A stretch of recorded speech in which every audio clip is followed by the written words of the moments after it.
വാഴ്ത്തപ്പെടുമാറാകട്ടെ. വളരെ സന്തോഷത്തോടു കൂടെ നിങ്ങളുടെ മധ്യത്തിലായിരിക്കാൻ ദൈവം നൽകിയ സാവകാശത്തിനായി ദൈവത്തിന് ബോധം കരയിട്ടുന്നു. ತುಂಬಾ ಸಂತೋಷದಿಂದ ನಾನು ಮಧ್ಯದಲ್ಲಿದ್ದೇನೆ. ಅದಕ್ಕಾಗಿ ನಾನು ದೇವರಿಗೆ ಸ್ತೋತ್ರ ಸಲ್ಲಿಸುವುದಾಗಿದ್ದೇನೆ. നിങ്ങളെല്ലാവരെയും ഇങ്ങനെ കാണുവാൻ സ്വർഗത്തിലെ ദൈവം എനിക്കൊരു സാവകാശം നൽകി. ನಿಮ್ಮೆಲ್ಲರನ್ನು ಈ ರೀತಿಯಾಗಿ ಕಾಣುವಂತೆ ದೇವರು ನನಗೆ ಒಂದು ಸಂದರ್ಭವನ್ನು ಒದಗಿಸಿದ್ದಾರೆ. ಅದಕ್ಕಾಗಿ ದೇವರಿಗೆ ಸ್ತೋತ್ರ ಸಲ್ಲಿಸುತ್ತೇನೆ. പ്രിയ സഹോദരങ്ങൾ, ചില സഹോദരന്മാരെ എനിക്ക് നേരിട്ട് അറിയാം.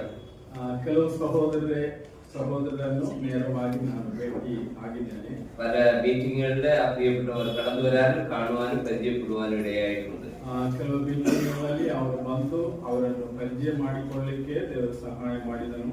എന്നാൽ ഇന്ന് നിങ്ങളുടെ പ്രത്യേക സന്തോഷത്തിൽ കടന്നു വരുവാനും നിങ്ങളോട് കൂടെ ആയിരിക്കാനും ദൈവം നൽകിയ സാവകാശത്തിനായി ദൈവത്തിന് വീണ്ടും നന്ദി പറയുന്നു.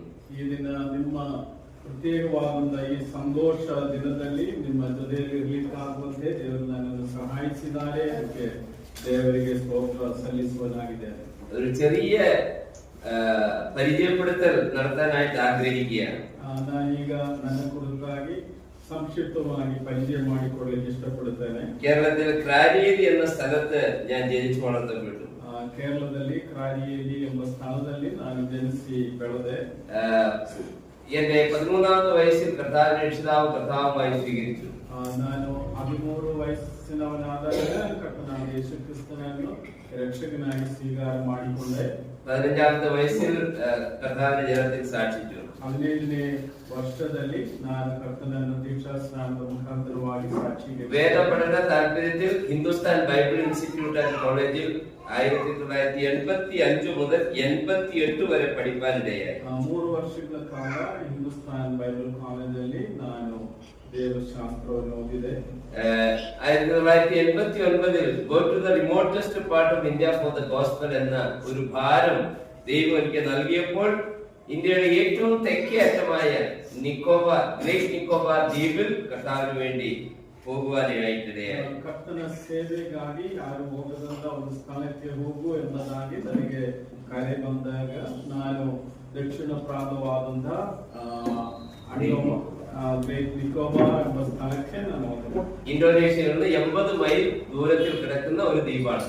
ಅದು ಇಂಡೋನೇಷ್ಯಾದಿಂದ 80 മൈൽ ദൂരದಲ್ಲಿರುವಂತ ಒಂದು ദ്വീപವಾಗಿದೆ. ഇപ്പോൾ 35 വർഷങ്ങൾ പിന്നിട്ടു.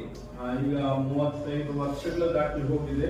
ദൈവം തന്റെ കരുണയാൽ ഞങ്ങളെ താങ്ങി നടത്തി പരിപാലിച്ചു. ದೇವರು ತನ್ನ ಕರುಣೆಯಿಂದ ನಮ್ಮನ್ನು ಆತನು ನಡೆಸುತ್ತಾ ಬರುತ್ತಿದ್ದಾನೆ. ഇപ്പോൾ ഗ്രേറ്റ് നിക്കോബാർ ദ്വീപിൽ 4 സഭാ കൂടിവരവുകൾ ഉണ്ട്.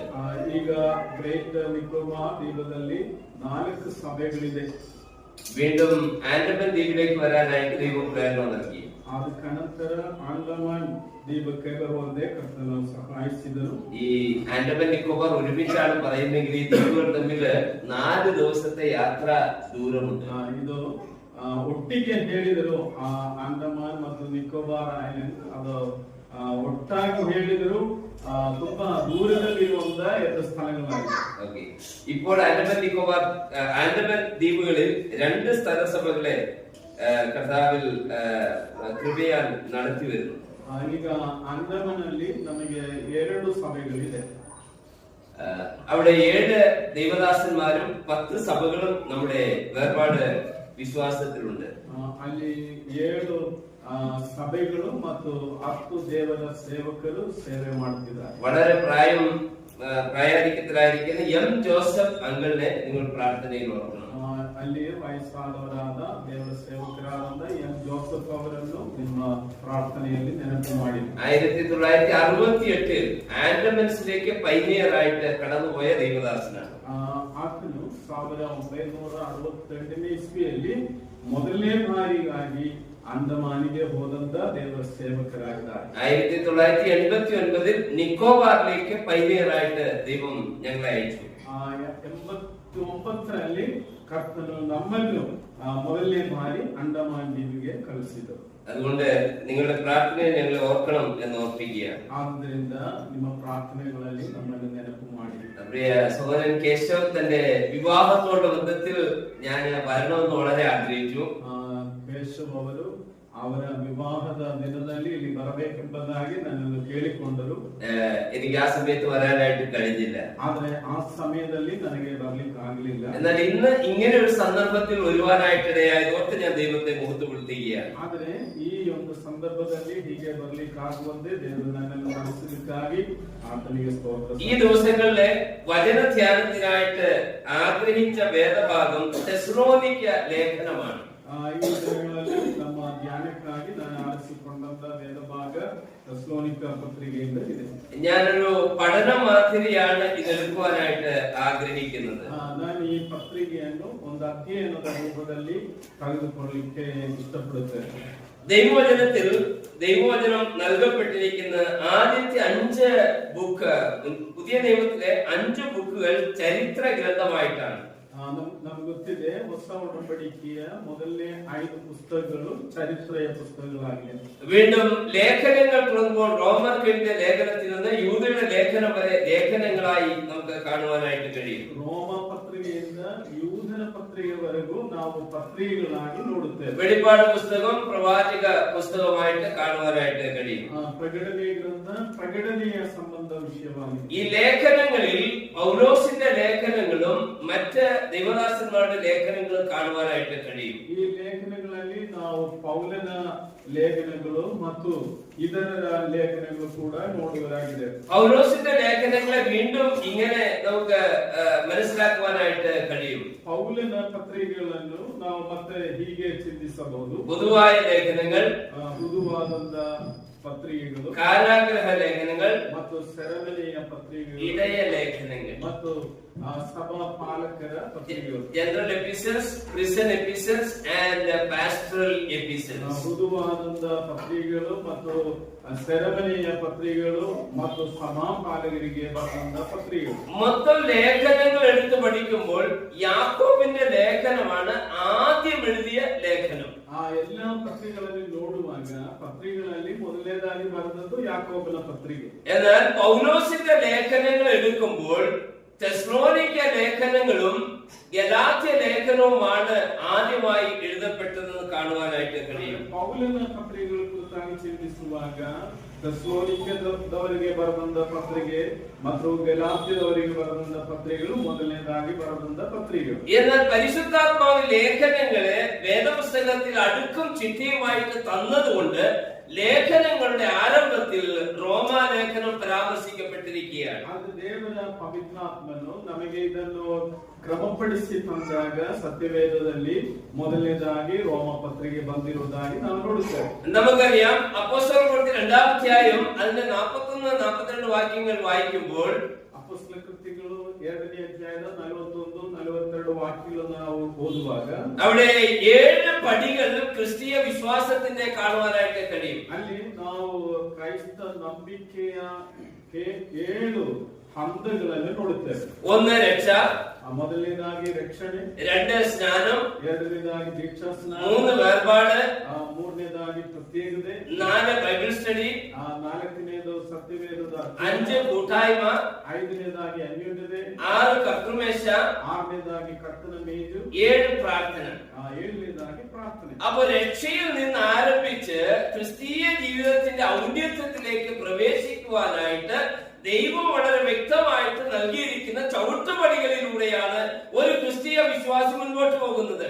ಅದರಿಂದ ರಕ್ಷಣೆಯಿಂದ ಪ್ರಾರಂಭಿಸಿ ನಾವು ಪ್ರಾರ್ಥನೆಯ ಕಡೆಗೆ ಬರುವಾಗ ಒಂದು ವಿಶ್ವಾಸಿ ತನ್ನ ಕ್ರೈಸ್ತ ಜೀವನದಲ್ಲಿ ಅವನು ಬೆಳೆದು ಮುಂದೆ ಬರುವಂತ ആ മാർഗವನ್ನು ನಾವು ನೋಡುತ್ತೇವೆ. അതുകൊണ്ട് ഈ ലേഖനങ്ങളെ പരിശുദ്ധാത്മാവ് അടുക്കും ചിട്ടയുമായിട്ട് കൊടുത്തിരിക്കുന്നതിന്റെ ഉദ്ദേശം നിങ്ങളുടെ മുൻപാകെ പറയുവാനായിട്ട് ആഗ്രഹിക്കുകയാണ്. ಆದ್ದರಿಂದ ಪವಿತ್ರಾತ್ಮ ದೇವರು ನಮಗಾಗಿ ಕ್ರಮಬದ್ಧವಾಗಿ ಈ ಪತ್ರಿಕೆಗಳನ್ನು ಕೊಟ್ಟಿರುವುದನ್ನು ನಿಮ್ಮ ಮುಂದೆ ತರುವುದಕ್ಕಾಗಿ ನಾನು ಇಷ್ಟಪಡುತ್ತೇನೆ. റോമ ലേഖനം രക്ഷയെ കുറിച്ച് അല്ലെങ്കിൽ നമ്മുടെ വിശുദ്ധീകരണത്തെ കുറിച്ച് പറയുകയാണ്. ಆ ರೋಮ ಪತ್ರಿಕೆ ನಮ್ಮ ರಕ್ಷಣೆಯ ಕುರಿತಾಗಿ ಇಲ್ಲ ನಮ್ಮ ನೀತಿ ನಿರ್ಣಯದ ಕುರಿತಾಗಿ ಹೇಳುವುದಾಗಿದೆ. 1-2 കൊരിന്ത്യരുടെ ലേഖനം വേർപാടിനെ കുറിച്ച് വെളിപ്പെടുത്തുകയാണ്. ಮೊದಲನೇ ಕೊರಿಂಥ ಪತ್ರಿಕೆ, 2ನೇ ಕೊರಿಂಥ ಪತ್ರಿಕೆ പ്രത്യേകതയ ಜೀವನದ ಕುರಿತಾಗಿ ಹೇಳುವುದಾಗಿದೆ. രക്ഷിക്കപ്പെട്ടവർ വേർപെടുമ്പോൾ ഉണ്ടാകുന്ന ഒരു ആത്മീയ നന്മയാണ്, നമുക്ക് സ്വാതന്ത്ര്യം ലഭിക്കുന്നു.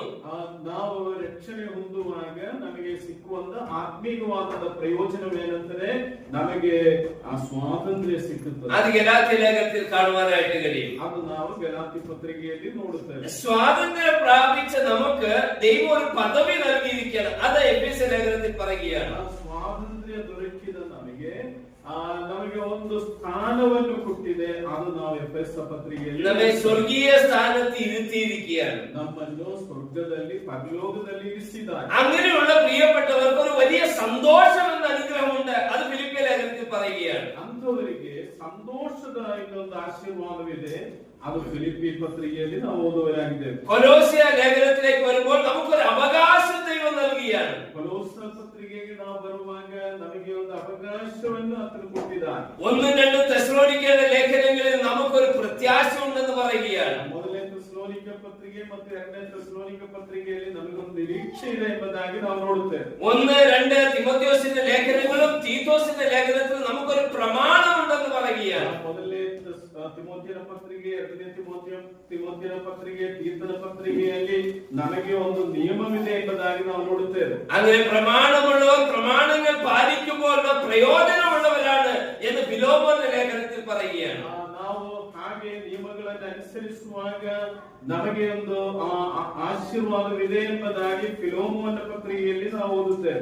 എബ്രായ ലേഖനത്തിൽ നാം വരുമ്പോൾ നാം വിശേഷമുള്ള ദൈവജനമാണെന്ന് മനസ്സിലാക്കുവാനായിട്ട് കഴിയും. ಇಬ್ರಿಯ ಪತ್ರಿಕೆಗೆ ನಾವು ಬರುವಾಗ ನಾವು ವಿಶೇಷ ಆಶೀರ್ವಾದ ಹೊಂದಿದವರೆಂಬುದಾಗಿ ನಾವು ಕಲಿಯುತ್ತೇವೆ. യാക്കോബിന്റെ ലേഖനത്തിൽ നാം സൽപ്രവൃത്തികൾ ചെയ്യേണ്ട വിശേഷിക്കപ്പെട്ട വിശേഷമുള്ള ദൈവജനമാണ്. ಯಾಕೋಬನ ಪತ್ರಿಕೆಗೆ ನಾವು ಬರುವಾಗ ನಾವು ಸತ್ಕಾರ್ಯಗಳನ್ನು ಮಾಡಬೇಕಾದವರಾಗಿದೆ ಎಂಬುದಾಗಿ ನಾವು ನೋಡುತ್ತೇವೆ. 1-2 പത്രോസിന്റെ ലേഖനങ്ങളിൽ നമുക്കൊരു പൊതുവാன ഭൂമിയുണ്ട്.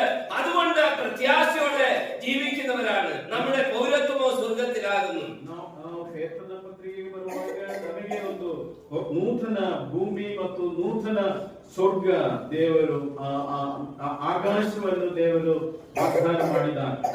1-2-3 യോഹന്നാന്റെ ലേഖനത്തിൽ നാം സ്നേഹിക്കപ്പെടുന്നവരും സ്നേഹിക്കേണ്ടവരുമാണെന്നുള്ള വസ്തുത വെളിപ്പെടുത്തുകയാണ്. ಯೋಹಾನನ 1, 2, 3 ಪತ್ರಿಕೆಗಳಲ್ಲಿ ನಾವು ಪ್ರೀತಿಸಬೇಕು, ನಾವು ಪ್ರೀತಿ ಹೊಂದಿದವರಾಗಿದ್ದೇವೆ ಎಂಬ ಸತ್ಯ ನಾವು ನೋಡುತ್ತೇವೆ. യൂദയുടെ ലേഖനത്തിൽ പറയുകയാണ്, വീഴാതെ വണ്ണം നമ്മെ കാക്കുന്ന ഒരു ദൈവമുള്ളതുകൊണ്ട് വിജയകരമായ ജീവിതം ക്രിസ്തീയ ജീവിതത്തിൽ പൂർത്തിയാക്കുവാൻ കഴിയുന്ന വിശുദ്ധ ജനമാണ് നാം എന്ന് ദൈവവചനം പറയുകയാണ്. ಯೂದನ ಪತ್ರಿಕೆಗೆ ನಾವು ಬರುವಾಗ ಬೀಳದೆ ನಮ್ಮನ್ನು ಎಡವಿ ಬೀಳದೆ ನಮ್ಮನ್ನು ಕಾಪಾಡುವಂತಹ ಒಂದು ದೇವರಾಗಿ ನಮ್ಮ ದೇವರಿರುವುದರಿಂದ ನಾವು ಪವಿತ್ರತೆಯ ಒಂದು ಜೀವನ ನಡೆಸುವರಾಗಬೇಕು. അതുകൊണ്ടാണ് റോമ ലേഖനത്തിൽ നിന്ന് യൂദയുടെ ലേഖനം വരെ ഒരു തെറ്റും കൂടാതെ അന്തസത്ത വെളിപ്പെടുത്തിക്കൊണ്ട് ഒരു നല്ല സന്ദേശത്തിലൂടെ ദൈവജനം കടന്നു ചെല്ലുവാനായിട്ട് പരിശുദ്ധാത്മാവ് അടുക്കും ചിട്ടയോടുകൂടെ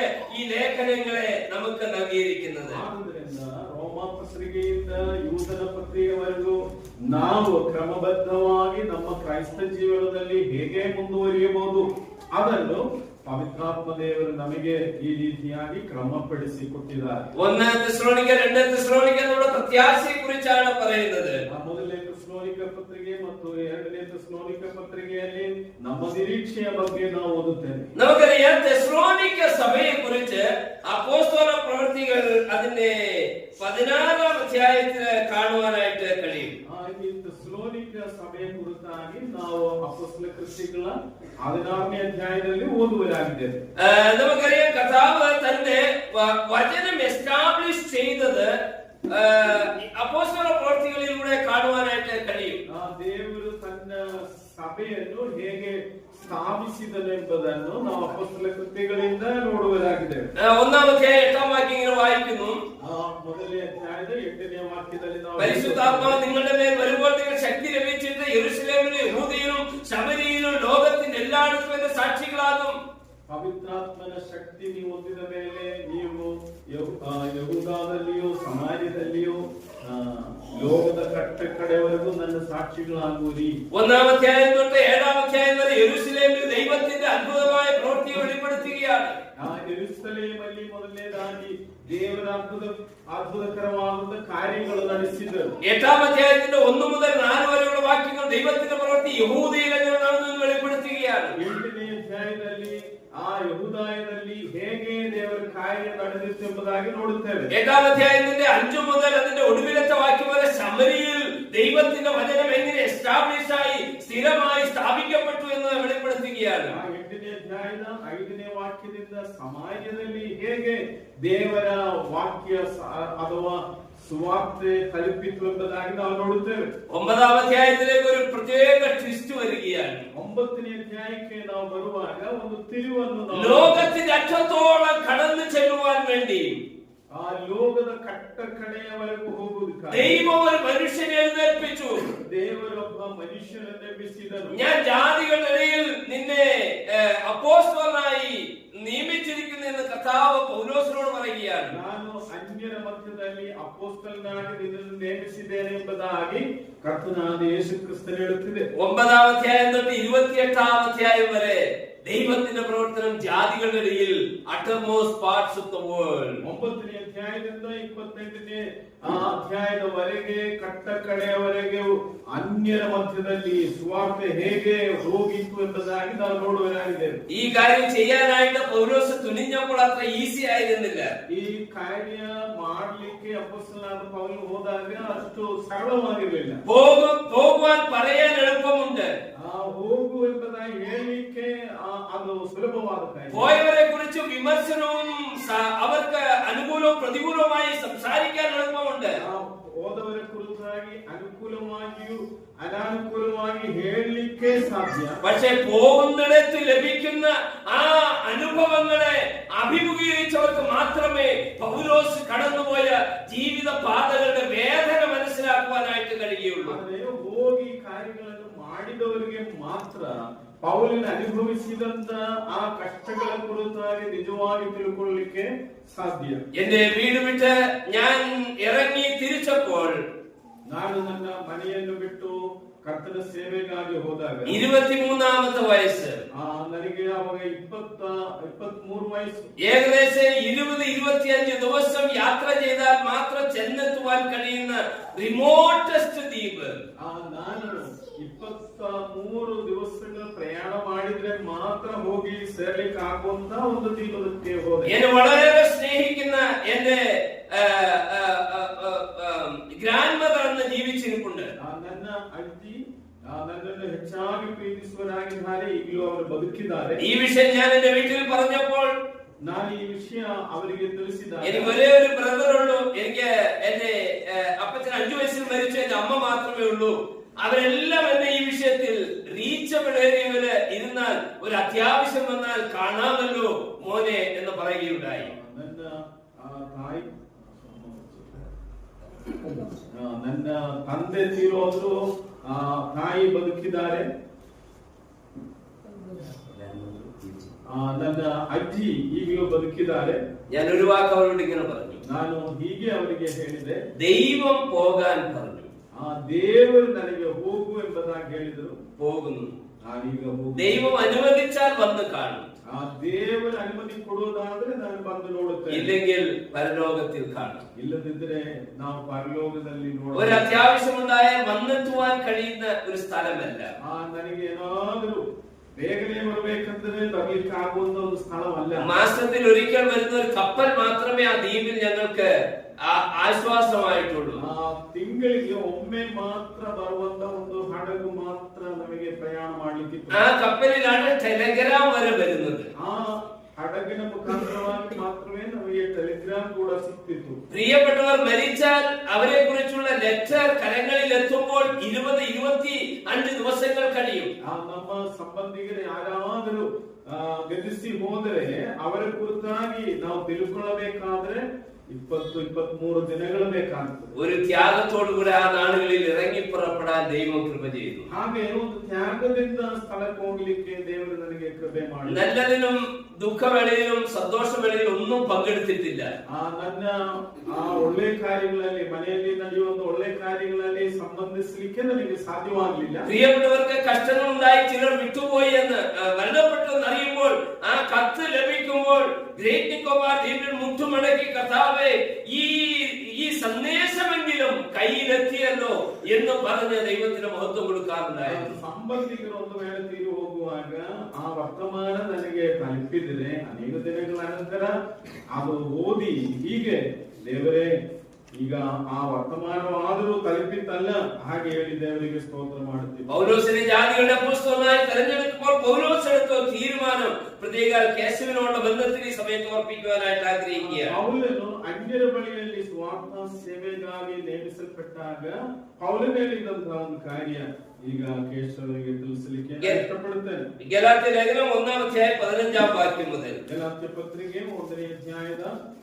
15-ನೇ ವಚನದಲ್ಲಿ, എങ്കിലും എന്റെ ജന്മം മുതൽ എന്നെ വേർതിരിച്ച് തന്റെ കൃപയാൽ വിളിച്ചിരിക്കുന്ന ദൈവം തന്റെ പുത്രനെ കുറിച്ചുള്ള സുവിശേഷം ഞാൻ ജാതികളുടെ ഇടയിൽ അറിയിക്കേണ്ടതിന് അവനെ എന്നിൽ വെളിപ്പെടുത്തുവാൻ പ്രസാദിച്ചപ്പോൾ ഞാൻ മാംസരക്തങ്ങളോട് ആലോചിക്കുകയോ എനിക്ക് മുമ്പ് അപ്പോസ്തലന്മാരായ അടുക്കൽ യെരൂശലേമിലേക്ക് പോവുകയോ ചെയ്യാതെ നേരെ അറബിയിലേക്ക് പോവുകയും ദമസ്കോസിലേക്ക് മടങ്ങി പോരുകയും ചെയ്തു.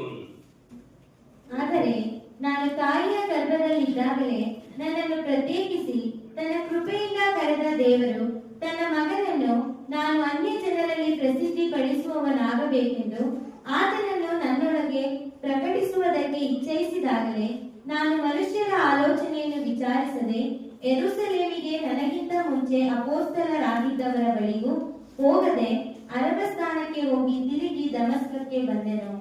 ദൈവം തന്റെ ജാതികൾക്ക് അപ്പോസ്തലനായി തെരഞ്ഞെടുത്തപ്പോൾ പൗലോസ് ചെയ്ത കാര്യമാണ് ഇവിടെ വായിക്കുന്നത്. ದೇವರು ಪೌಲನನ್ನು ಅನ್ಯರ ಮಧ್ಯದಲ್ಲಿ ಅಪೊಸ್ತಲನಾಗಿ ಆರಿಸಿಕೊಂಡಾಗ ಕಾರ್ಯ ನಾವು ಇಲ್ಲಿ ನೋಡುತ್ತೇವೆ.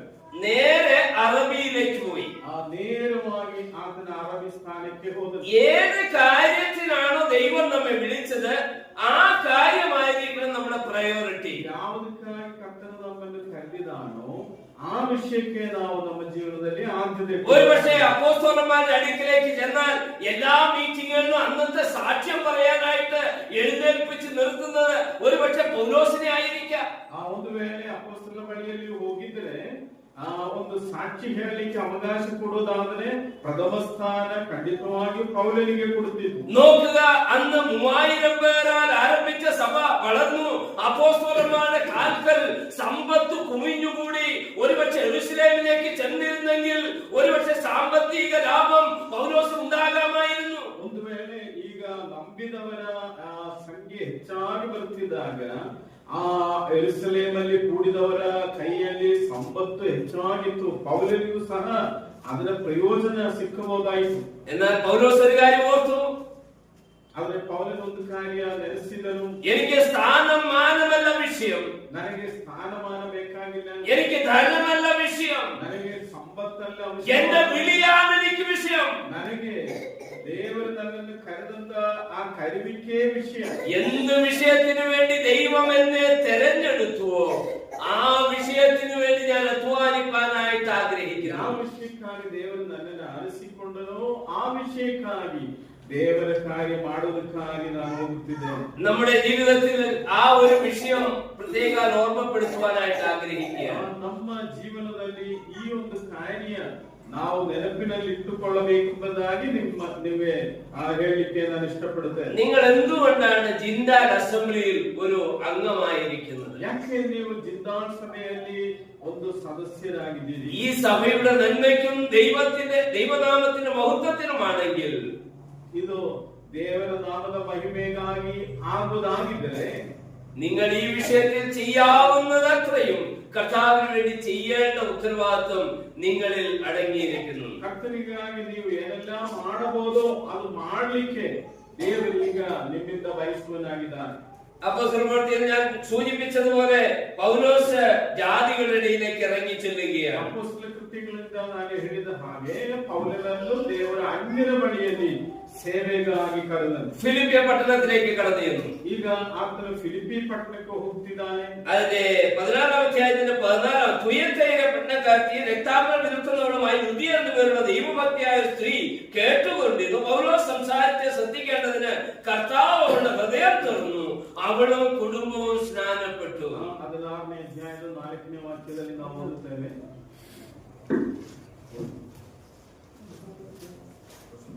16 verse 14.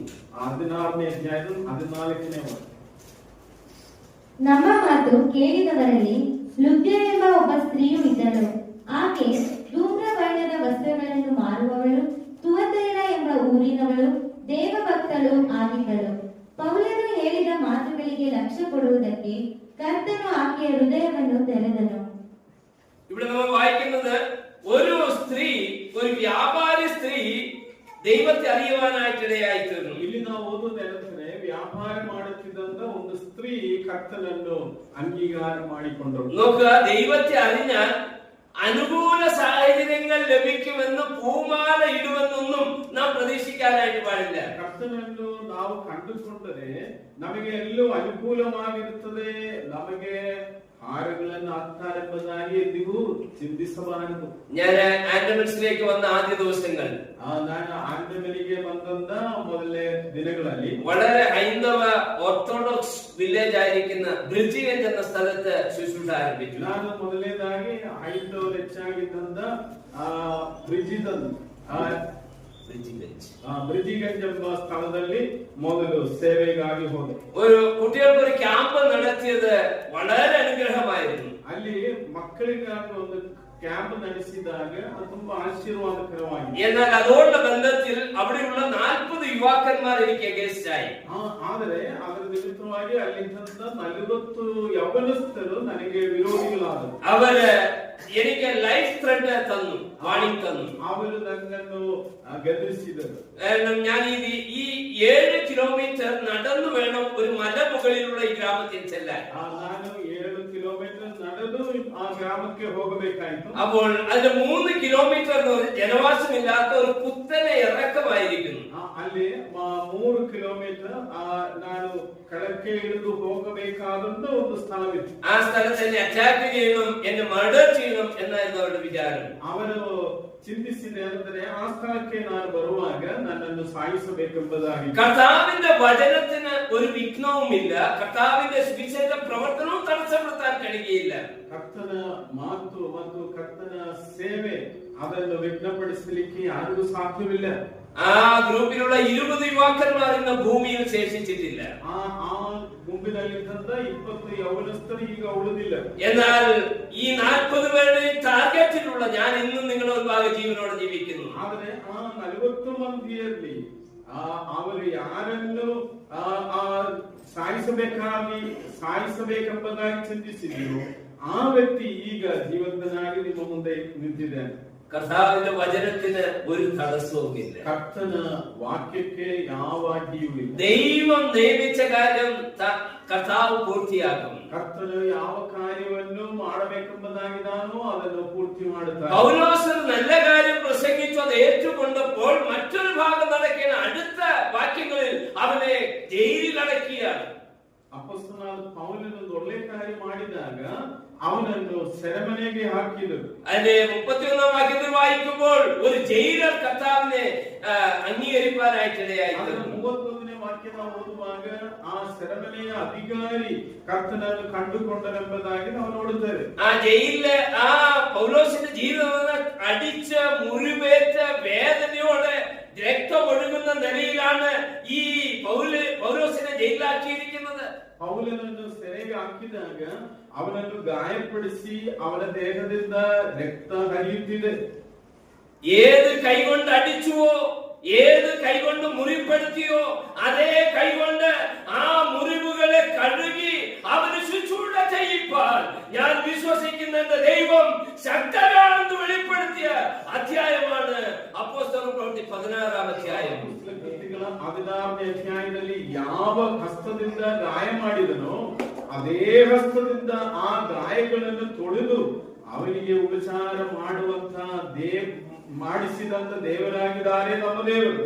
അവിടെ നിന്ന് പൗലോസ് തെസ്സലോനിക്കയിലേക്ക് പോവുകയാണ്. അಲ್ಲಿಂದ ಪೌಲನು ತೆಸಲೋನಿಕ തെസ്സലോനിക പട്ടಣಕ್ಕೆ ಹೋಗ್ತಿದ್ದಾನೆ. അവിടെ സുവിശേഷം വളരെ എഫക്റ്റീവ് ആയിട്ട് പൗലോസ് പ്രസംഗിച്ചു. ಅಲ್ಲಿ തെസ്സലോനിಕದಲ್ಲಿ ಪೌಲನು ಕರಕರವಾಗಿ ಸುವಾರ್ತೆ ಸಾರಿದನು. ആത്മാക്കൾ രക്ഷിക്കപ്പെട്ടു, ಅನೇಕ ಆತ್ಮಗಳು ರಕ್ಷಣೆ ಹೊಂದಿದರು. വീണ്ടും പ്രശ്നങ്ങളായി. ಅಲ್ಲಿ ಮತ್ತೆ ಸಮಸ್ಯೆಯಾಯಿತು. പൗലോസിനെ തെസ്സലോനിക്ക പട്ടണത്തിൽ നിന്നും ഓടിക്കുകയാണ്. പൗലനನ್ನು തെസ്സലോനിക പട്ടണದಿಂದ ಅವರು ಓಡಿಸಿದರು. വീണ്ടും പൗലോസ് പോകുന്നത് ബെരോവയിലേക്കാണ്. ಅಲ್ಲಿಂದ പൗലನು ബെരോവಕ್ಕೆ ಹೋಗ್ತಿದ್ದಾನೆ. ബെരോവയിൽ ചെന്നപ്പോഴും ഇതേ പ്രശ്നം ഉണ്ടാകുകയാണ്. ಆ ബെരോവಕ್ಕೆ ಹೋದಾಗ ಅದೇ ಸಮಸ್ಯೆ ಅಲ್ಲಿಯೂ ಆಯಿತು. ബെരോവയിലുള്ള ആളുകൾ നല്ലവരായിരുന്നു. ബെരോവದಲ್ಲಿದ್ದಂತ വ്യക്തിಗಳು ಒಳ್ಳೆಯವರಾಗಿದ್ದರು. എന്നാൽ ഈ തെസ്സലോനിക്കർ കേൾവിപ്പെട്ടു ഈ ബെരോവയിൽ പൗലോസ് ആത്മാക്കളെ നേടുന്നു എന്നറിഞ്ഞപ്പോൾ ബെരോവದಲ್ಲಿ പൗലನು ಅನೇಕರನ್ನು ಕರ್ತನ ಕಡೆಗೆ ನಡೆಸುತ್ತಿದ್ದಾರೆ ಎಂಬುದಾಗಿ ಅವರಿಗೆ ತಿಳಿದು ಬಂದರು. അവർ ബെരോവയിൽ വന്ന് പൗലോസിനെ ഉപദ്രവിക്കുകയാണ്. ಅವರು ബെരോവಕ್ಕೆ ಬಂದು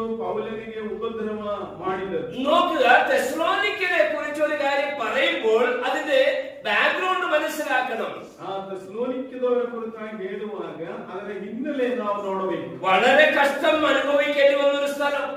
ಅಲ್ಲಿ ಅನೇಕ കഷ്ടങ്ങൾ അവർ അനുഭവിಸಬೇಕಾಗಿದೆ. അവരുടെ ഗ്രാമത്തിൽ ചെയ്ത് അവരുടെ പട്ടണത്തിൽ ചെയ്തപ്പോൾ മാത്രമല്ല, മറ്റുള്ള ദേശങ്ങളിൽ കടന്നു വന്ന് അവരെയും ഇൻഫ്ലുവൻസ് ചെയ്ത് സുവിശേഷത്തിന് വിഘാതം വരുത്തുവാൻ, വിഘ്നം വരുത്തുവാൻ ശ്രമിച്ച ഒരു തലമുറയായിരുന്നു തെസ്സലോനിക്കയിലെ ജനങ്ങൾ. ಅಲ್ಲಿ ಮಾತ್ರವಲ್ಲ, ಅವರೆಲ್ಲೆಲ್ಲಿ ಹೋದ್ರು ಅಲ್ಲೆಲ್ಲ ಹೋಗಿ ಸಮಸ್ಯೆ ಮಾಡಿದಂತ ಒಂದು ಗುಂಪು ಜನರಾಗಿತ್ತು ಅಲ್ಲಿದ್ದವರು. ആ തെസ്സലോനിക്കരെ കുറിച്ചാണ് പൗലോസിന് ചിലത് എഴുതാനുള്ളത്. ಈಗ ಆ തെസ്സലോനിಕದವರ ಕುರಿತಾಗಿ ಪೌಲನು ಕೆಲವು ವಿಷಯಗಳನ್ನು ഇത്ര ക്രൂരന്മാരായിരുന്നിട്ട് പോലും ಈ ರೀತಿಯಾಗಿ ಅಷ್ಟು ಕ್ರೂರರಾದ ವ್ಯಕ್ತಿಗಳಾಗಿದ್ದರು. അവർ വിശ്വസിച്ചു കഴിഞ്ഞപ്പോൾ ಅವರು ನಂಬಿಕೆಗೆ ಬಂದಾಗ ദൈവം അവരെ മാറ്റി. ದೇವರು ಅವರನ್ನು ಬೇರ್ಪಡಿಸಿದರು. ദൈവത്തിന് പ്രത്യേക ചിലത് അവരെ കുറിച്ച് പറയാൻ കഴിയുന്നുണ്ട്. ಈಗ ದೇವರ ಆತ್ಮನು ಅವರ ಕುರಿತಾಗಿ ಪ್ರತ್ಯೇಕವಾಗಿ ಕೆಲವು ಕಾರ್ಯಗಳನ್ನು ಹೇಳುತ್ತಿದ್ದಾರೆ. ആ കാര്യം ഒരു കമ്പി വാചകത്തിൽ പറയുവാനായിട്ട് ആഗ്രഹിക്കുകയാണ്. ಅದನ್ನು ನಾನೀಗ ಸಂಕ್ಷಿಪ್ತವಾಗಿ ಹೇಳುವುದಾದ್ರೆ, പൗലോസ് തെസ്സലോനിക്കയിലെ വിശ്വാസികൾക്ക് ലേഖനം എഴുതുകയാണ്. ಅಪೊಸ್ತಲನಾದ ಪೌಲನು തെസ്സലോനിಕದಲ್ಲಿರುವಂತ ವಿಶ್ವಾಸಿಗಳಿಗೆ ಪತ್ರಿಕೆ ಬರೆಯುತ್ತಿದ್ದಾನೆ. ഇപ്പോൾ പൗലോസ് ബെരോവയിലാണെന്ന് ഓർക്കുക.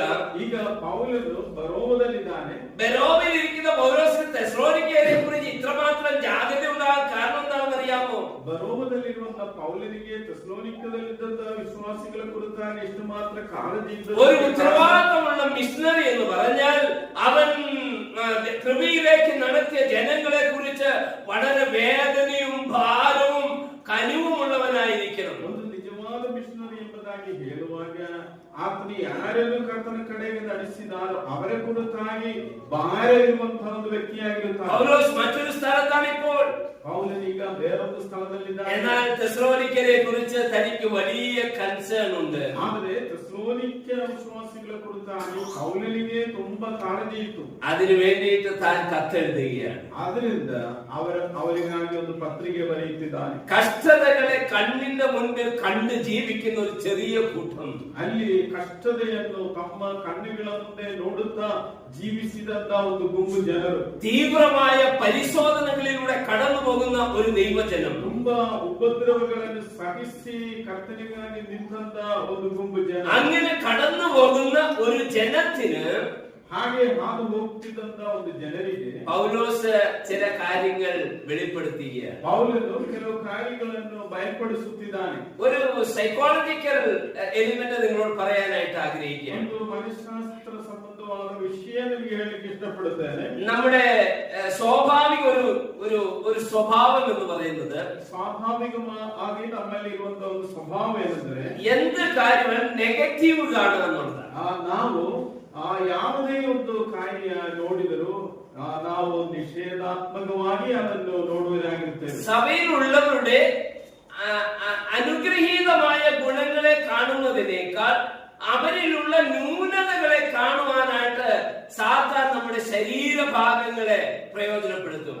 ಸೈತಾನನು ಮಾಡುವುದೇನೆಂದರೆ ಸಭೆಯಲ್ಲಿರುವಂತಹ ಜನರ ಅವರ ತಪ್ಪಾದ ಕಾರ್ಯಗಳನ್ನು ಕಂಡುಹಿಡಿಯುವುದಕ್ಕಾಗಿ ನಮ್ಮನ್ನು ಉಪಯೋಗಿಸುವನಾಗಿರುತ್ತಾನೆ. എന്നാൽ പൗലോസ് വളരെ കൃപയോടുകൂടി ഒരു കാര്യം വെളിപ്പെടുത്തുകയാണ്. ಇಲ್ಲಿ ಪೌಲನು ತುಂಬಾ ಕೃಪೆಯಿಂದ ಒಂದು ಕಾರ್ಯ ಬಯಪಡಿಸುತ್ತಾನೆ. തെസ്സലോനിക്ക സഭയിലുള്ള വിശ്വാസികളുടെ ന്യൂനതകളും അവരുടെ നന്മകളും പൗലോസിന് അറിയാം. ಪೌಲನಿಗೆ ತೆಸಲೋನಿಕದಲ್ಲಿರುವಂತ ವಿಶ್ವಾಸಿಗಳ ಒಳ್ಳೆ ಕಾರ್ಯವೂ ಮತ್ತು ಅವರ ബലഹീനതയും ಕೂಡ ಚೆನ್ನಾಗಿ ಗೊತ್ತಿದ್ದವನಾಗಿತ್ತು. എന്നാൽ പൗലോസ് ഒരു കാര്യം അവരെ ഇങ്ങനെ ഓർപ്പിക്കുകയാണ്. പൗലൻ ಒಂದು ಕಾರ್ಯ ಅವರ ನೆನಪಿಗೆ ತರುತ್ತಿದ್ದಾನೆ. നമ്മുടെ അപ്പോസ്തല പ്രവൃത്തികൾ 17-ാം അധ്യായത്തിൽ വായിക്കുമ്പോൾ 11-ാം വാക്യം ഇങ്ങനെയാണ്. അപ്പോസ്തല കൃത്യങ്ങൾ 17-ನೇ അധ്യായത്തിൽ 11-ನೇ വാക്യದಲ್ಲಿ ನೀವು ಹೀಗೆ ಓದುತ್ತೀರಿ. അവർ തെസ്സലോനിക്കയിലുള്ളവരെക്കാൾ ഉത്തമന്മാരായിരുന്നു. അവർ വചനം പൂർണ്ണ ജാഗ്രതയോടെ കൈക്കൊണ്ടതല്ലാതെ അത് അങ്ങനെ തന്നെയോ എന്ന് ദിനപ്രതി തിരുവെഴുത്തുകളെ പരിശോധിച്ചു പോന്നു. ಆ ಸಭೆಯವರು ತೆಸಲೋನಿಕದವರಿಗಿಂತ ಸದ್ಗುಣವುಳ್ಳವರಾಗಿದ್ದು ದೇವರ ವಾಕ್ಯವನ್ನು ಶುದ್ಧ ಮನಸ್ಸಿನಿಂದ ಅಂಗೀಕರಿಸಿ ಇವರು ಹೇಳುವ ಮಾತು ಹೌದೋ ಏನೋ ಎಂಬ ವಿಷಯದಲ್ಲಿ ಪ್ರತಿದಿನವೂ ಶಾಸ್ತ್ರ ಗ್ರಂಥಗಳನ್ನು ಶೋಧಿಸುತ್ತಿದ್ದರು. ഇവിടെ വായിക്കുന്നത് തെസ്സലോനിക്ക ഉള്ളവരെക്കാൾ ബെരോവയിലുള്ളവർ ഉത്തമന്മാരായിരുന്നു. ಇಲ್ಲಿ ನಾವು ಓದುವುದೇನೆಂದರೆ ബെരോവದಲ್ಲಿದ್ದವರು തെസ്സലോനിക്കದಲ್ಲಿದ್ದവരിಗಿಂತ സദ്ഗുണമുള്ളവരാಗಿತ್ತು. വചനം കേട്ട് അതിൻ പ്രകാരം നടക്കുന്നവരായിരുന്നു തെസ്സലോനിക്കയിലുള്ളവർ. തെസ്സലോനിക്കದಲ್ಲಿದ್ದವರು വാക്യವನ್ನು ಕೇಳಿ ಅದಕ್ಕಂತೆ ನಡೆಯುವವರಾಗಿತ್ತು. എന്നാൽ ബെരോവയിലുള്ളവർ വചനം കേട്ടത് മാത്രമല്ല അത് അങ്ങനെ തന്നെ പരിശോധിച്ചിട്ട് ജീവിച്ചവരായിരുന്നു. ಆದರೆ ബെരോവದಲ್ಲಿದ್ದವರ ಹಾಗೆಯಲ್ಲ, ದೇವರ ವಾಕ್ಯ ಕೇಳಿದು ಮಾತ್ರವಲ್ಲ ಅದು ಹಾಗೆಯೋ ಎಂಬುದಾಗಿ ಪರಿಶೋಧನೆ ಮಾಡಿದವರಾಗಿತ್ತು. അതുകൊണ്ടാണ് ദൈവം പറയുന്നത് ബെരോവയിലുള്ളവർ തെസ്സലോനിക്കയിലുള്ളവരെക്കാൾ ഉത്തമന്മാരായിരുന്നു. ದೇವರ ವಾಕ್ಯ ಹೇಳುತ್ತದೆ ബെരോവದಲ್ಲಿದ್ದವರು തെസ്സലോനിക്കದಲ್ಲಿದ್ದವರಿಗಿಂತ ഉത്തമരാಗಿದ್ದರು. തെസ്സലോനിക്കയിലുള്ളവർ വളരെ മാതൃകയുള്ള ഉത്തമന്മാരായിരുന്നു. ಅವರು ತುಂಬಾ ಮಾದರಿಯಾಗಿ ನಡೆದವರಾಗಿತ್ತು. 1 തെസ്സലോനിക്കയിൽ 5 അധ്യായങ്ങളുണ്ട്. ಮೊದಲನೇ തെസ്സലോനിക്ക പത്രികಯಲ್ಲಿ 5 അധ്യായಗಳಿದೆ. 1-ാം അധ്യായത്തിൽ പൗലോസ് ഒരു നല്ല കാര്യം അവരെ കുറിച്ച് പറയുകയാണ്. പൗലോസ് ಮೊದಲನೇ പത്രികಯಲ್ಲಿ ಅವರ ಕುರಿತಾಗಿ ಒಂದು ಒಳ್ಳೆ ಕಾರ್ಯ, അവർ മാതൃകയുള്ളവരായിരുന്നു. ಅವರು മാതിരിയാಗಿ നടന്നവരെന്നതായി 1-ാം അധ്യായത്തിന്റെ 6-7 ബഹുവർഷം സഹിക്കേണ്ടി വന്നിട്ടും നിങ്ങൾ പരിശുദ്ധാത്മാവിനെ സന്തോഷത്തോടെ വചനം കൈക്കൊണ്ട് ഞങ്ങൾക്കും കർത്താവിനും അനുകാരികളായി തീർന്നു. അങ്ങനെ നിങ്ങൾ മക്കോദോനിയിലും അഖായിലും വിശ്വസിക്കുന്നവർക്ക് എല്ലാവർക്കും മാതൃകയായി തീർന്നു. ಇದಲ್ಲದೆ ನೀವು ಬಹಳ ಹಿಂಸೆಯನ್ನು ಅನುಭವಿಸಬೇಕಾಗಿದ್ದರೂ ಪವಿತ್ರಾತ್ಮನಿಂದುಂಟಾದ ಆನಂದದೊಡನೆ ದೇವರ ವಾಕ್ಯವನ್ನು ಅಂಗೀಕರಿಸಿ ನಮ್ಮನ್ನು ಕರ್ತನಾದ ಯೇಸುವನ್ನು ಅನುಸರಿಸುವವರಾಗಿರಿ. അവർ മാതൃകയുള്ളവരായിരുന്നു. ಅವರು മാതിരിയുള്ളവരായിരുന്നു. 2-ാമത്തെ അധ്യായത്തിലേക്ക് വരുമ്പോൾ ನಾವು 2ನೇ അധ്യായಕ್ಕೆ ಬರೋಣ. അവർ വളരെ എഫിഷ്യന്റ് ആയിട്ട് വളരെ ഉത്സാഹികളായിരുന്നു എന്ന് പറയുകയാണ്. ಅಲ್ಲಿ 2ನೇ അധ്യായത്തിൽ ನಾವು ನೋಡುವುದೇನೆಂದರೆ ಅವರು ഉത്സാഹമുള്ളവരായിരുന്നു. അതിന്റെ 13-14 വാക്യം, ഞങ്ങൾ പ്രസംഗിച്ച ദൈവവചനം നിങ്ങൾ കേട്ടു, മനുഷ്യന്റെ വചനമായിട്ടല്ല സാക്ഷാൽ ആകുന്നത് പോലെ ദൈവവചനമായിട്ട് തന്നെ കൈക്കൊണ്ടതിനാൽ ഞങ്ങൾ ദൈവത്തെ ഇടവിടാതെ സ്തുതിക്കുന്നു. വിശ്വസിക്കുന്ന നിങ്ങളിൽ അത് വ്യാപരിച്ചുകൊണ്ടിരുന്നു. 13ನೇ ವಚನ. ಹೀಗಿರಲಾಗಿ ನೀವು ದೇವರ ವಾಕ್ಯವನ್ನು ನಮ್ಮಿಂದ ಕೇಳಿದಾಗ ಅದನ್ನು ಮನುಷ್ಯರ ವಾಕ್ಯವೆಂದೆಣಿಸದೆ ದೇವರ ವಾಕ್ಯವೆಂದೇ ತಿಳಿದು ಅಂಗೀಕರಿಸಿದ್ದಕ್ಕಾಗಿ ನಾವಂತೂ ಎಡಬಿಡದೆ ದೇವರಿಗೆ കൃതജ്ഞതാസ്തുതി ಮಾಡುತ್ತೇವೆ. അതിന്റെ 14-ാം വാക്യം ഇങ്ങനെ വായിക്കുന്നു, സഹോദരന്മാരെ, യഹൂദിയിൽ ക്രിസ്തുയേശുവിലുള്ള ദൈവസഭകൾക്ക് നിങ്ങൾ അനുകാരികളായി തീർന്നു. 14ನೇ ವಚನ. ಸಹೋದರರೇ, ನೀವು ಯೂದಾಯದಲ್ಲಿ ಕ್ರಿಸ್ತ ಯೇಸುವಿನಲ್ಲಿರುವ ದೇವರ ಸಭೆಗಳನ್ನು അനുസരിಸುವವರಾಗಿರಿ. നോക്കുക, അവരിൽ എഫക്റ്റീവായ ജനമായിരുന്നതുകൊണ്ട് അവരെ മറ്റുള്ളവർ അനുകരിക്കത്തക്ക നിലയിൽ അവരുടെ ആ പ്രവർത്തനങ്ങൾ നന്മയായി മാറുകയാണ്. ಅವರು ಒಳ್ಳೆ ನಡತೆಯುಳ್ಳವರಾಗುವುದರಿಂದ ಬೇರೆಯವರು ಅವರನ್ನು ನೋಡಿ ಅವರ അനുകാരികളാകും. 3-ാം അധ്യായത്തിലേക്ക് വരുമ്പോൾ അതിന്റെ 8-ാം വാക്യം ഇങ്ങനെ വായിക്കുകയാണ്. 3ನೇ അധ്യായದ 8ನೇ ವಾಕ್ಯ. നിങ്ങൾ കർത്താവിൽ നിലനിൽക്കുന്നു എന്ന് അറിഞ്ഞ് ഞങ്ങൾ വീണ്ടും ജീവിക്കുന്നു. ನೀವು ಕರ್ತನಲ್ಲಿ ದೃಢವಾಗಿ ನಿಂತಿದ್ದರೆ ನಮಗೆ ಜೀವ ಕಡೆ. അവർ നിലനിൽക്കുന്നവരായിരുന്നു. ಅವರು സ്ഥിരವಾಗಿ ನಿಲ್ಲುವವರಾಗಿದ್ದರು. 1, അവർ മാതൃകയുള്ളവരായിരുന്നു. ಮೊದಲನೇದಾಗಿ ಅವರು ಮಾದರಿಯುಳ್ಳವರಾಗಿದ್ದರು. 2, മറ്റനേകരെ ചലിപ്പിക്കുന്നവരായിരുന്നു. ಎರಡನೇದಾಗಿ ಬೇರೆ ಅವರಿಗೆ ಉತ್ಸಾಹ ಕೊಡುವವರಾಗಿದ್ದರು. 3, അവർ നിലനിൽക്കുന്നവരായിരുന്നു. ಮೂರನೇದಾಗಿ ದೃಢವಾಗಿ ನಿಲ್ಲುವವರಾಗಿದ್ದರು. 4-ാം അധ്യായത്തിലേക്ക് വരുമ്പോൾ 4ನೇ ಅಧ್ಯಾಯಕ್ಕೆ ಬರುವಾಗ അവർ വിശുദ്ധന്മാരായിരുന്നു. ಅವರು ശുദ്ധരാಗಿದ್ದರು. അതിന്റെ 7-ാം വാക്യം ദൈവം നമ്മെ അശുദ്ധിക്കല്ല വിശുദ്ധീകരണത്തിനാ എത്ര വിളിച്ചത്. 7ನೇ ವಚನ ದೇವರು ನಮ್ಮನ್ನು ಬಂಡತನಕ್ಕೆ ಕರೆಯದೆ ಶುದ್ಧರಾಗಿರುವುದಕ್ಕೆ ಕರೆದನು. അതിന്റെ 1-ാം വാക്യത്തിന്റെ ഒരു ഭാഗം ഇങ്ങനെയുണ്ട്. നിങ്ങൾ നടക്കുന്നത് പോലെ തന്നെ ഇനിയും അധികം വർദ്ധിച്ചു വരേണ്ടതിന് ഞങ്ങൾ കർത്താവായ യേശുവിന്റെ നാമത്തിൽ നിങ്ങളോട് അപേക്ഷിച്ച് പ്രബോധിപ്പിക്കുന്നു. ಇಲ್ಲಿ ಪೌಲ್ ಹೇಳುತ್ತಿದೆ, ನೀವು ಇನ್ನೂ ಆ ಶುದ್ಧಿಯಲ್ಲಿ ಹೆಚ್ಚುತ್ತಾ ಬರ್ಲಿಕ್ಕಾಗಿ ನಾವು ಹೀಗೆ ಪ್ರಬೋಧಿಸುತ್ತಾ ಇದ್ದೇವೆ എന്ന് പറഞ്ഞാൽ നിങ്ങൾ നടന്നു വന്നതുപോലെ എന്ന് പറഞ്ഞാൽ അവർ വിശുദ്ധിയിൽ നടക്കുന്നവരായിരുന്നു. ಈಗ ನೀವು ನಡೆಯುತ್ತಾ ಬರುವ ಹಾಗೆ ಅಂತ ಹೇಳುವಾಗ ಅವರು ಪವಿತ್ರತೆಯಲ್ಲಿ ಮುಂದೆ ನಡೆಯುವರಾಗಿತ್ತು. അവർ വിശുദ്ധന്മാരായിരുന്നു. ಅವರು ശുദ്ധിയുള്ളവരാಗಿತ್ತು. 5-ാം അധ്യായത്തിലേക്ക് വരുമ്പോൾ 5ನೇ അധ്യായಕ್ಕೆ കാലങ്ങളെയും സമയങ്ങളെ കുറിച്ച് ബോധമുള്ളവരായിരുന്നു. ಅವರಿಗೆ ಕಾರ್ಯಗಳ ಕುರಿತಾಗಿ ಒಳ್ಳೆ വിചാരമുള്ളവരാಗಿತ್ತು. അതിന്റെ 2-ാം വാക്യം ഇങ്ങനെയാണ്, കള്ളൻ രാത്രിയിൽ വരുമ്പോൾ കർത്താവിന്റെ നാൾ വരുന്നു എന്ന് നിങ്ങൾ തന്നെ നന്നായി അറിയുന്നുവല്ലോ. 5ನೇ അധ്യായം 2ನೇ ವಾಕ್ಯ, ರಾತ್ರಿ ಕಾಲದಲ್ಲಿ ಕಳ್ಳನು ಹೇಗೆ ಬರುತ್ತಾನೋ ಹಾಗೆಯೇ ಕರ್ತನ ದಿನವು ಬರುವುದೆಂದು ನೀವು ಚೆನ್ನಾಗಿ ತಿಳಿದಿದ್ದೀರಲ್ಲ. 1-ാം അധ്യായത്തിൽ കണ്ടത് അവർ മാതൃകയുള്ളവരായിരുന്നു. 1ನೇ അധ്യായದಲ್ಲಿ ಅವರು ಮಾದರಿಯುಳ್ಳವರಾಗಿದ್ದರು. 2-ാം അധ്യായത്തിൽ അവർ ചലിപ്പിക്കുന്നവരായിരുന്നു. 2ನೇ അധ്യായದಲ್ಲಿ ಅವರು ಉತ್ಸಾಹವುಳ್ಳವರಾಗಿದ್ದರು. 3-ാം അധ്യായത്തിൽ അവർ സ്ഥിരതയുള്ളവരായിരുന്നു. 3ನೇ അധ്യായದಲ್ಲಿ ಅವರು ದೃಢತೆಯುಳ್ಳವರಾಗಿದ್ದರು. 4-ാം അധ്യായത്തിൽ അവർ വിശുദ്ധന്മാരായിരുന്നു. 4ನೇ അധ്യായದಲ್ಲಿ ಅವರು ಶುದ್ಧರಾಗಿದ್ದರು. 5-ാം അധ്യായത്തിൽ അവർ കാലങ്ങളെയും സമയങ്ങളെ കുറിച്ച് ബോധമുള്ളവരായിരുന്നു. 5ನೇ അധ്യായದಲ್ಲಿ ಅವರಿಗೆ ತಿಳುವಳಿಕೆ ಇತ್ತು ಕಾಲಗಳ ಕುರಿತಾಗಿ. ഈ 5 അധ്യായങ്ങളിലൂടെ പൗലോസ് അപ്പോസ്തലൻ തെസ്സലോനിക്ക സഭയുടെ നന്മ വശങ്ങളെയാണ് എടുത്തു കാണിക്കുന്നത്. ಈ 5 ಅಧ್ಯಾಯಗಳಿಂದ ಅಪೊಸ್ತಲನಾದ ಪೌಲನು ಅವರಲ್ಲಿದ್ದ ಒಳ್ಳೆತನದ ಕುರಿತಾಗಿ ಹೇಳುತ್ತಿದ್ದಾನೆ. ഇന്ന് നമ്മുടെ സഭയെ കുറിച്ച് ഒന്ന് പറയാനായിട്ട്, ഒന്ന് കമന്റ് ചെയ്യാനായിട്ട്, ഒന്ന് എഴുതി പരാമർശിക്കാനായിട്ട് പറഞ്ഞാൽ എന്തായിരിക്കും റിസൾട്ട്?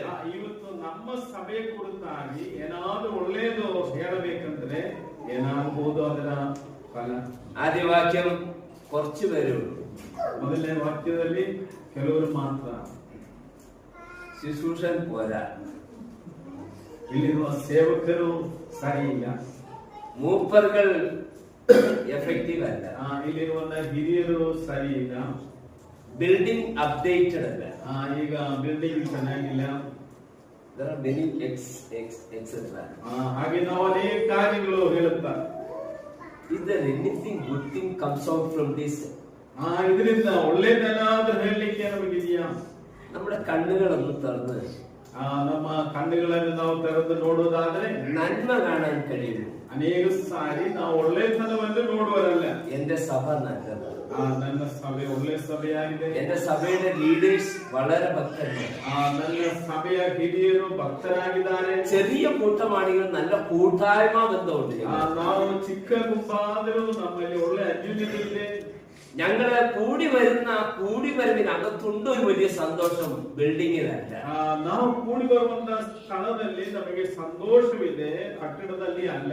ഞങ്ങളുടെ ആരാധന തികഞ്ഞ ഹൃദയ അർപ്പണത്തോടു കൂടെയാണ്. ನಮ್ಮ ಆರಾಧನೆ ಅದು ಸಂಪೂರ್ಣವಾದ ಸಮರ್ಪಣೆಯಿಂದ ನಡೆಯುವಂತ ಆರಾಧನೆ. വചനത്തിൽ അധിഷ്ഠിതമായതല്ലാതെ മറ്റൊന്നും ഈ സഭയിൽ അനുവദിക്കില്ല. ದೇವರ ವಚನದ ಆಧಾರದಲ್ಲಿ ಅಲ್ಲದೆ ಬೇರೆ ಯಾವುದು ನಮ್ಮ ಮಧ್ಯದಲ್ಲಿ ನಡೆಯುವುದಿಲ್ಲ. പറയാൻ കഴിയുമോ? ಹಾಗೆ ನಮಗೆ ಹೇಳಲಿಕ್ಕೆ ಸಾಧ್ಯವಾ? ഇംഗ്ലീഷില് ഒരു ചൊല്ലുണ്ട്, ಇಂಗ್ಲಿಷ್ ನಲ್ಲಿ ಹೀಗೆ ಹೇಳುತ್ತೇವೆ, beauty lies on our eyes. ನಮ್ಮ ಕರ್ತವ್ಯ ನಮ್ಮ ಕಣ್ಣುಗಳ ಮುಂದೆ ಇದೆ. നിങ്ങൾ എങ്ങനെ കാണുന്നോ അതിലാണ് അതിന്റെ സൗന്ദര്യം വരുന്നത്. ನೀವು ಹೇಗೆ ಕಾಣುತ್ತೀರೋ ಅದರಲ್ಲಿ ಅದರ ಸೌಂದರ್ಯವಿದೆ. ഇപ്പോ ടി.ജി. ബെന്നിച്ചാനെ കുറിച്ച് എനിക്ക് എന്റെ മൈൻഡിൽ ആരോ ഒന്ന് പറഞ്ഞെന്ന് വിചാരിക്കുക.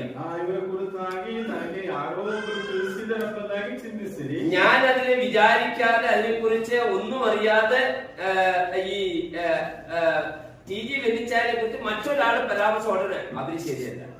ನಾನು ಬೇರೆಯವರು ಏನಾದ್ರು ಹೇಳಿದ್ರೆ ಅವರು ಸರಿ ಇಲ್ಲ ಎಂಬುದಾಗಿರುತ್ತೇವೆ. ഞാൻ 4000 കിലോമീറ്റർ ദൂരം കടലിൽ കിടക്കുന്ന ഒരാളാണ്. ನಾನು 4000 ಮೈಲ್ ದೂರದ ದಿನದಲ್ಲಿರುವಂತಹ ಒಬ್ಬ ഈ ವ್ಯಕ್ತಿಯಾಗಿದೆ. 35 വർഷത്തിൽ ഇത്രയും വിമർശനങ്ങൾ അനുഭവിച്ച മറ്റൊരു വ്യക്തി എനിക്കൊന്നും നമ്മുടെ ബ്രദർ വേൾഡിൽ കാണത്തില്ല. ಈ ರೀತಿಯಾಗಿ ವಿಮರ್ಶನೆ ಬಂದಂತ ವ್ಯಕ್ತಿ ಬೇರೆ ಯಾರು ಇಲ್ಲ. ഞാൻ തിരിച്ചു ചോദിക്കാറുണ്ട്, ഇവരാരെങ്കിലും ഇവിടെ വന്നിട്ടുള്ളൂ? ಇಲ್ಲಿ ಇವರಲ್ಲಿ ಯಾರಾದ್ರೂ ಬಂದಿದ್ದಾರ? 25-30 വർഷം കഴിഞ്ഞാണ് ഓരോരുത്തര് ഒന്ന് ആ ലാൻഡിൽ കാല് വെച്ചത്. 25 ವರ್ಷಗಳು ದಾಟಿದ ಮೇಲೆ ಯಾರೋ ಅಲ್ಲಿ ಕಾಲು ಹಾಕಿದ್ರು. വന്നവർ പലരും എന്നോട് പറഞ്ഞൊരു വാക്കാണ്, ಅನೇಕರು ಬಂದಾಗ ನನಗೆ ಹೇಳಿದಂತ ಮಾತೇನೆಂದ್ರೆ, ബ്രദറെ സോറി, നിങ്ങളെ കുറിച്ച് കേട്ടതല്ല, വന്ന് കാണുന്നു. ನಿಮ್ಮ ಕುರಿತಾಗಿ ನಾವು ಕೇಳಿಸಿಕೊಂಡ ಹಾಗೆ ಅಲ್ಲ, ಬಂದು ನೋಡಿದಾಗ. നല്ല യൗവന പ്രായത്തിൽ, ಒಳ್ಳೆ യൗവന ಪ್ರಾಯದಲ್ಲಿ യാതൊരു സുഖവും അനുഭവിക്കാതെ, ಯಾವ ಸುಖ ಅನುಭವಿಸದೆ, ശരീരത്തിൽ മുഴുവനും കഷ്ടത അനുഭവിച്ച്, ശരീരದಲ್ಲಿ ಅನೇಕ ಬಾಧೆಗಳು ಅನುಭವಿಸುತ್ತಾ, രാപ്പകൽ പൗലോസ് പറഞ്ഞതുപോലെ കൂടാര വേല ചെയ്ത്, ಹಗಲು ರಾತ್ರಿ ಪೌಲ್ ಹೇಳಿದ ಹಾಗೆ ಆ ಗುಡಾರ ಕೆಲಸ ಮಾಡುತ್ತಾ, കയ്യിലും തോളിലും ഇത്ര വലിയ തഴമ്പുകൾ ഉണ്ടാകുന്ന നിലയിൽ സഭാഹോളിന്റെ പ്രവർത്തനത്തിന് വേണ്ടി കല്ലും മണ്ണും ചുമന്ന ജീവിതം, ಕಲ್ಲು ಮಣ್ಣು ಸಭೆಯ ಅಭಿವೃದ್ಧಿಗಾಗಿ ಕಟ್ಟುವಿಕೆಗಾಗಿ ಪ್ರಯಾಸ ಪಟ್ಟಂತ ಒಂದು ಜೀವನ. പ്രവർത്തിച്ച സ്ഥലങ്ങളിലെല്ലാം സ്ഥലം വാങ്ങി സഭാഹോൾ കെട്ടി, ಎಲ್ಲೆಲ್ಲಿ ಕರ್ತನ ಸೇವೆ ಮಾಡಿದೋ ಅಲ್ಲೆಲ್ಲ കട്ടിടಗಳನ್ನು സഭയ്ക്കായി ಮಾಡಿಸಿ, എല്ലാ സ്ഥലങ്ങളിലും വിശ്വാസികളുണ്ടായി. കർത്തൃമേശയുടെ കർത്താവിനെ ആരാധിക്കുന്ന ദൈവസഭകൾ ഇന്ന് നിലനിൽക്കുന്നു. ಅಲ್ಲಿ ಎಲ್ಲೆಲ್ಲಿ ಕರ್ತನ ಸೇವೆ ಪ್ರಾರಂಭಿಸಿದೆಯೋ ಅಲ್ಲೆಲ್ಲ സഭ പ്രാരംഭമായി അവരെല്ല സ്ഥിരമായി നിൽത്തിದ್ದಾರೆ. ഒരിക്കൽ പോലും ദ്വീപിലേക്ക് കടന്നു വരാതെ മൈലുകൾക്കപ്പുറം ഇരുന്ന് നിങ്ങൾ പടച്ചുവിടുന്ന വിമർശനങ്ങൾ കൊണ്ട് ദൈവനാമം ദുഷിക്കപ്പെടുന്നു എന്ന് പറയാനേ ഞാൻ ആഗ്രഹിക്കുന്നു. ಅನೇಕ ಮೈಲಿಗಳ ದೂರದಲ್ಲಿದ್ದು ವಿಮರ್ಶನೆ ಮಾಡುವಾಗ ದೇವರ ನಾಮಕ್ಕೆ ದೂಷಣೆಯಾಗುವುದೇ ಹೊರತು ಬೇರೆ ಪ್ರಯೋಜನ ಉಂಟಾಗುವುದಿಲ್ಲ. പൗലോസിനെ കണ്ടുപിടിക്കുക, പൗലോസിനെ ನೋಡಿ ಕಲಿಯಿರಿ. വേദനയുടെ മധ്യത്തിൽ കഴിയുന്ന തെസ്സലോനിക്ക ജനം, ಈ തെസ്സലോനിക്കದಲ್ಲಿದ್ದಂತ ಜನರು ನೋವು അനുഭവിಸುತ್ತಿದ್ದಂತ ಜನರಾಗಿ, ഏത് സമയത്താണ് വിരോധികൾ വന്ന് തങ്ങളെ അടിക്കുകയും അവരെ പിച്ചി ചിന്തുകയും ചെയ്യുമെന്ന് ഭയത്തോടിരിക്കുന്നവർക്ക്, ಅವರು ಯಾವ ಸಮಯದಲ್ಲಿ ವಿರೋಧಿಗಳು ಬಂದು ಅವರಿಗೆ ಹಿಂಸೆ ಕೊಡುತ್ತಾರೆಂಬುದಾಗಿ ಯೋಚಿಸಿ ಇದ್ದಂತ ಸಮಯದಲ್ಲಿ ആ പ്രിയപ്പെട്ടവരിലേക്ക് ഒരു കത്ത് ചെല്ലുകയാണ്. ಈಗ ಅವರ ಮಧ್ಯಕ್ಕೆ ಒಂದು ಕಾಗದ ಬರುತ್ತಿದೆ. തെസ്സലോനിക്ക വിശ്വാസികളെ, തെസ്സലോനിಕದಲ್ಲಿದ್ದಂತ ವಿಶ್ವಾಸಿಗಳೇ, നിങ്ങൾ നല്ല മാതൃകയുള്ളവരാണ്. ನೀವು ಒಳ್ಳೆ ಮಾದರಿಯಾಗಿ ನಡೆದಿರಿ, നല്ല ജീവിതം നയിക്കുന്നവരാണ്. ಒಳ್ಳೆ ಜೀವನ ನೀವು ನಡೆಸುತ್ತಾ ಬರ್ತೀರಿ. നിങ്ങൾ എവിടെയൊക്കെ ജീവിച്ചു എന്നുള്ളതാണ് പറയുകയാണ്. അഖായിലും മക്കദോനിയിലും ഉള്ളവർക്കൊക്കെ നിങ്ങൾ മാതൃകയായി തീരുകയാണ്. ನೀವು ಅಖಾಯದಲ್ಲಿ ಮತ್ತು ಮಕ್ಕದೋನ್ಯದಲ್ಲಿ ಇದ್ದವರಿಗೆ ಮಾದರಿಯಾಗಿ ನಡ್ಕೊಂಡಿರಿ. അതിന്റെ 6ാം വാക്യം ഇങ്ങനെയാണ് ആരംഭിക്കുന്നത്. 6ನೇ ವಾಕ್ಯ ಹೀಗೆ ಪ್ರಾರಂಭಿಸುತ್ತದೆ, ബഹു കഷ്ടം സഹിക്കേണ്ടി വന്നിട്ടും നിങ്ങൾ പരിശുദ്ധാത്മാവിന്റെ സന്തോഷത്തോടെ വചനം കൈക്കൊണ്ട ഞങ്ങൾക്കും കർത്താവിനും അനുകാരികളായി തീർന്നു. ಇದಲ್ಲದೆ ನೀವು ಬಹಳ ಹಿಂಸೆಯನ್ನು ಅನುಭವಿಸಬೇಕಾಗಿದ್ದರೂ ಪವಿತ್ರಾತ್ಮನಿಂದುಂಟಾಗುವ ಆನಂದದೊಡನೆ ದೇವರ ವಾಕ್ಯವನ್ನು ಅಂಗೀಕರಿಸಿ ನಮ್ಮನ್ನು ಕರ್ತನಾದ ಯೇಸುವನ್ನು ಅನುಸರಿಸುವವರಾಗಿರಿ. ഇനി എന്റെ 8ാം വാക്യം ഞാൻ ഇങ്ങനെ വായിക്കാൻ ഒടുവിലത്തെ ഭാഗം, 8ನೇ വചനದ ಕೊನೆಯ ಭಾಗ. അഖായിലും വിശ്വസിക്കുന്ന എല്ലാവർക്കും മാതിരിയായിട്ട് നിങ്ങളുടെ അടുക്കൽ നിന്ന് കർത്താവിന്റെ വചനം മുഴങ്ങിച്ചെന്നത് മക്കദോനിയിൽ അഖായിലും മാത്രമല്ല എല്ലായിടവും നിങ്ങൾക്ക് ദൈവത്തിലുള്ള വിശ്വാസം പ്രസിദ്ധമായിരിക്കുന്നു. അതുകൊണ്ട് ഞങ്ങൾ ഒന്നും പറവാൻ ആവശ്യമില്ല. ಕರ್ತನ ವಾಕ್ಯವು ನಿಮ್ಮಿಂದಲೇ ಮೆಕೆದೋನ್ಯದಲ್ಲಿಯೂ ಅಖಾಯದಲ್ಲಿಯೂ ಘೋಷಿತವಾದದ್ದಲ್ಲದೆ ದೇವರ ಮೇಲೆ ನೀವು ಇಟ್ಟಿರುವ ನಂಬಿಕೆಯು ಎಲ್ಲಾ ಸ್ಥಳಗಳಲ್ಲಿ ಪ್ರಸಿದ್ಧವಾಯಿತು. ಆದುದರಿಂದ ಆ ವಿಷಯದಲ್ಲಿ ನಾವು ಏನು ಹೇಳಬೇಕಾದದಿಲ್ಲ. എല്ലായിടവും നിങ്ങൾക്കുള്ള ദൈവത്തിലുള്ള വിശ്വാസം പ്രസിദ്ധമായിരിക്കുന്നു. എല്ലാ കടയಲ್ಲಿಯೂ ಕರ್ತನಲ್ಲಿ ನೀವು ಇಟ್ಟಿರುವಂತ ನಂಬಿಕೆ ಪ್ರಸಿದ್ಧವಾಗಿ ಬಂದಿದೆ. നമ്മുടെ ജീവിതം രഹസ്യത്തിലാകട്ടെ പരസ്യത്തിലാകട്ടെ ഒരു മാതൃകയുള്ള ജീവിതമായി നയിപ്പാനുള്ള ഒരു പ്രബോധനം ഈ വചനത്തിൽ നിന്ന് പറയുവാനായിട്ട് ആഗ്രഹിക്കുകയാണ്. ನಮ್ಮ ಗುಪ್ತವಾದ ಜೀವನವಾಗಲಿ ಇಲ್ಲ ಬಹಿರಂಗವಾದ ಜೀವನವಾಗಲಿ ಅದು മാതിരിയാದಂತ ಒಂದು ಜೀವನವಾಗಬೇಕು ಎಂಬುದಾಗಿ ನಾವು ಇಲ್ಲಿ ನೋಡುತ್ತೇವೆ. ഞാൻ പലപ്പോഴും അവിടെ വരുന്ന നമ്മുടെ സഹോദരന്മാർ ഈ നാടുകളിൽ എല്ലാ കണക്ടിവിറ്റി ഉള്ളതുകൊണ്ട് വരാറുണ്ട്. ಈ ನಡುವೆ ಅನೇಕ ವಿಶ್ವಾಸಿಗಳು ಅಲ್ಲಿಗೆ ಬರುತ್ತಾರೆ. ഇനി ആരെങ്കിലും വരുന്നു എന്നുള്ളത് കൊണ്ട് ഒരു പ്രത്യേക എന്തെങ്കിലും എടുത്തു കാണിക്കാത്ത ഒരു ശ്രമവുമില്ല. ಅಲ್ಲಿ ಯಾರಾದ್ರೂ ಬರ್ತಿದ್ದಾರೆ ಎಂಬುದಾಗಿ ಕೇಳಿಸಿಕೊಳ್ಳುವಾಗ ಅವರನ್ನು ತೋರಿಸುವುದಕ್ಕಾಗಿ ಯಾವುದೂ ನಾನು ಏರ್ಪಡಿಸುವುದಿಲ್ಲ. എന്തവിടെ നടക്കുന്നോ അതവർ കണ്ടിട്ട് വരും. ಏನಲ್ಲಿ ನಡೆಯುತ್ತಿದೆಯೋ ಅದನ್ನು ಅವರು ನೋಡಿ ಬರ್ತಿದ್ದಾರೆ. ഏത് സഭയിൽ ഞാൻ കർത്താവിനെ ശുശ്രൂഷിക്കുന്നു ആ സഭയിൽ അവർ കർത്താവിനെ ആരാധിക്കുന്നു. ನಾನು ಯಾವ ಸಭೆಗೆ ಹೋಗ್ತೇವೋ ಆ ಸಭೆಗೆ ಬಂದು ಕರ್ತನನ್ನು ಅವರು ಆರಾಧಿಸುತ್ತಾರೆ. ഏതെല്ലാം പ്രവർത്തനങ്ങൾ ഞാൻ ചെയ്യുന്നു ആ പ്രവർത്തനങ്ങളിലൊക്കെ അവർ പങ്കാളികളായി കടന്നു വരികയാണ്. ನಾನು ಯಾವ ಸೇವೆಯಲ್ಲಿ ನಿರತನಾಗಿದೆಯೋ ಆ ಸೇವೆಯನ್ನು ಅವರು ಕೂಡ എന്റെ രഹസ്യവും പരസ്യവും എല്ലാം ഒന്നു തന്നെയാണ്. ನನ್ನ ಗುಪ್ತವಾದ ಜೀವನ ಮತ್ತು ಬಹಿರಂಗ ಜೀವನ ಒಂದೇ ರೀತಿಯಲ್ಲಿರುವುದಾಗಿ എനിക്കൊരു ബോധ്യമുണ്ട്. ನನಗೆ ಒಂದು ಮನವರಿಕೆ ಇದೆ. മനുഷ്യന്റെ പ്രേരണയാലല്ല കർത്താവിന്റെ വേലയ്ക്ക് ഞാൻ വേർതിരിഞ്ഞത്. ಆ ಮನುಷ್ಯರ ಪ್ರೇರಣೆಯಿಂದ ಕರ್ತನ ಸೇವೆಗಾಗಿ ನಾನು ಬಂದೆ. എന്നെ ദൈവം വേലയ്ക്ക് വിളിച്ചപ്പോൾ അതേ നിമിഷം പുറപ്പെട്ടവനാണ് ഞാൻ. ಕರ್ತನು ನನ್ನನ್ನು ಸೇವೆಗಾಗಿ ಕರೆದಾಗ ಅದೇ ಗಳಿಗೆಯಲ್ಲಿ ಕರ್ತನ ಸೇವೆಗಾಗಿ ನನ್ನನ್ನೇ ನಾನು പ്രിയ നമ്മുടെ സഹോദരൻ കർത്താവിന്റെ വേലയ്ക്ക് വേണ്ടി വേർതിരിവാനായിട്ട് മനസ്സ് വെച്ചത് വളരെ സന്തോഷത്തിന്റെ കാരണമാണ്. ನಮ್ಮ ಪ್ರಿಯ ಸಹೋದರರು ಕರ್ತನ ಸೇವೆಗಾಗಿ ತನ್ನನ್ನೇ ಬೇರ್ಪಡಿಸಿದ್ದು ಒಳ್ಳೆ ಕಾರ್ಯ. എന്നാൽ വിളിയും ദർശനവും പൂർണ്ണമായിട്ട് ബോധ്യപ്പെട്ടാൽ മാത്രമേ വേലയ്ക്ക് ഇറങ്ങാവൂ. ಆದರೆ ಕರೆಯುವಿಕೆ ಸಂಪೂರ್ಣವಾಗಿ ನಮಗೆ ತಿಳಿದು ಬಂದರೆ ಮಾತ್ರವೇ ಸೇವೆಗಾಗಿ. ഞാൻ തിയോളജിക്കൽ കോളേജിൽ വരുമ്പോൾ കർത്താവിന്റെ വേലയ്ക്ക് പൂർണ്ണ സമയ വേലക്കാരനായി തീരാൻ ആഗ്രഹിച്ചു വന്നവനേ അല്ല. ಸತ್ಯವೇದ ಕಲಿಯುವುದಕ್ಕಾಗಿ ನಾನು ಬೈಬಲ್ ಕಾಲೇಜಿಗೆ ಹೋದಾಗ ಸೇವೆಯ ಕರೆಯುವಿಕೆ ನನಗಿರಲಿಲ್ಲ. വചനം പഠിക്കണം, ഒരു സെക്യുലർ ജോബോട് കൂടെ കർത്താവിനെ സേവിക്കണം, അതായത് എന്റെ ഉദ്ദേശം. ದೇವರ ವಚನ ಕಲಿಯಬೇಕು ಮತ್ತು ಒಂದು ಕೆಲಸದೊಂದಿಗೆ ನಾನು ಜೀವಿಸಬೇಕೆಂಬ ಒಂದು ಆಸೆ ಮಾತ್ರ. ഞാൻ HBയിൽ പഠിക്കുന്ന കാലഘട്ടത്തിൽ ಆದ್ರೆ ನಾನು HBಯಲ್ಲಿ ಕಲಿಯುತ್ತಾ ಬಂದಾಗ ഞാൻ സുവിശേഷ പ്രവർത്തനത്തിൽ ഓപ്പൺ എയർ പ്രീച്ചിങ്ങിൽ വളരെ താല്പര്യമുള്ളവനായിരുന്നു. ನನಗೆ ಆವಾಗ ಬಹಿರಂಗ ಸೇವೆ ಕುರಿತಾಗಿ ಒಳ್ಳೆ ಭಾರವಿತ್ತು.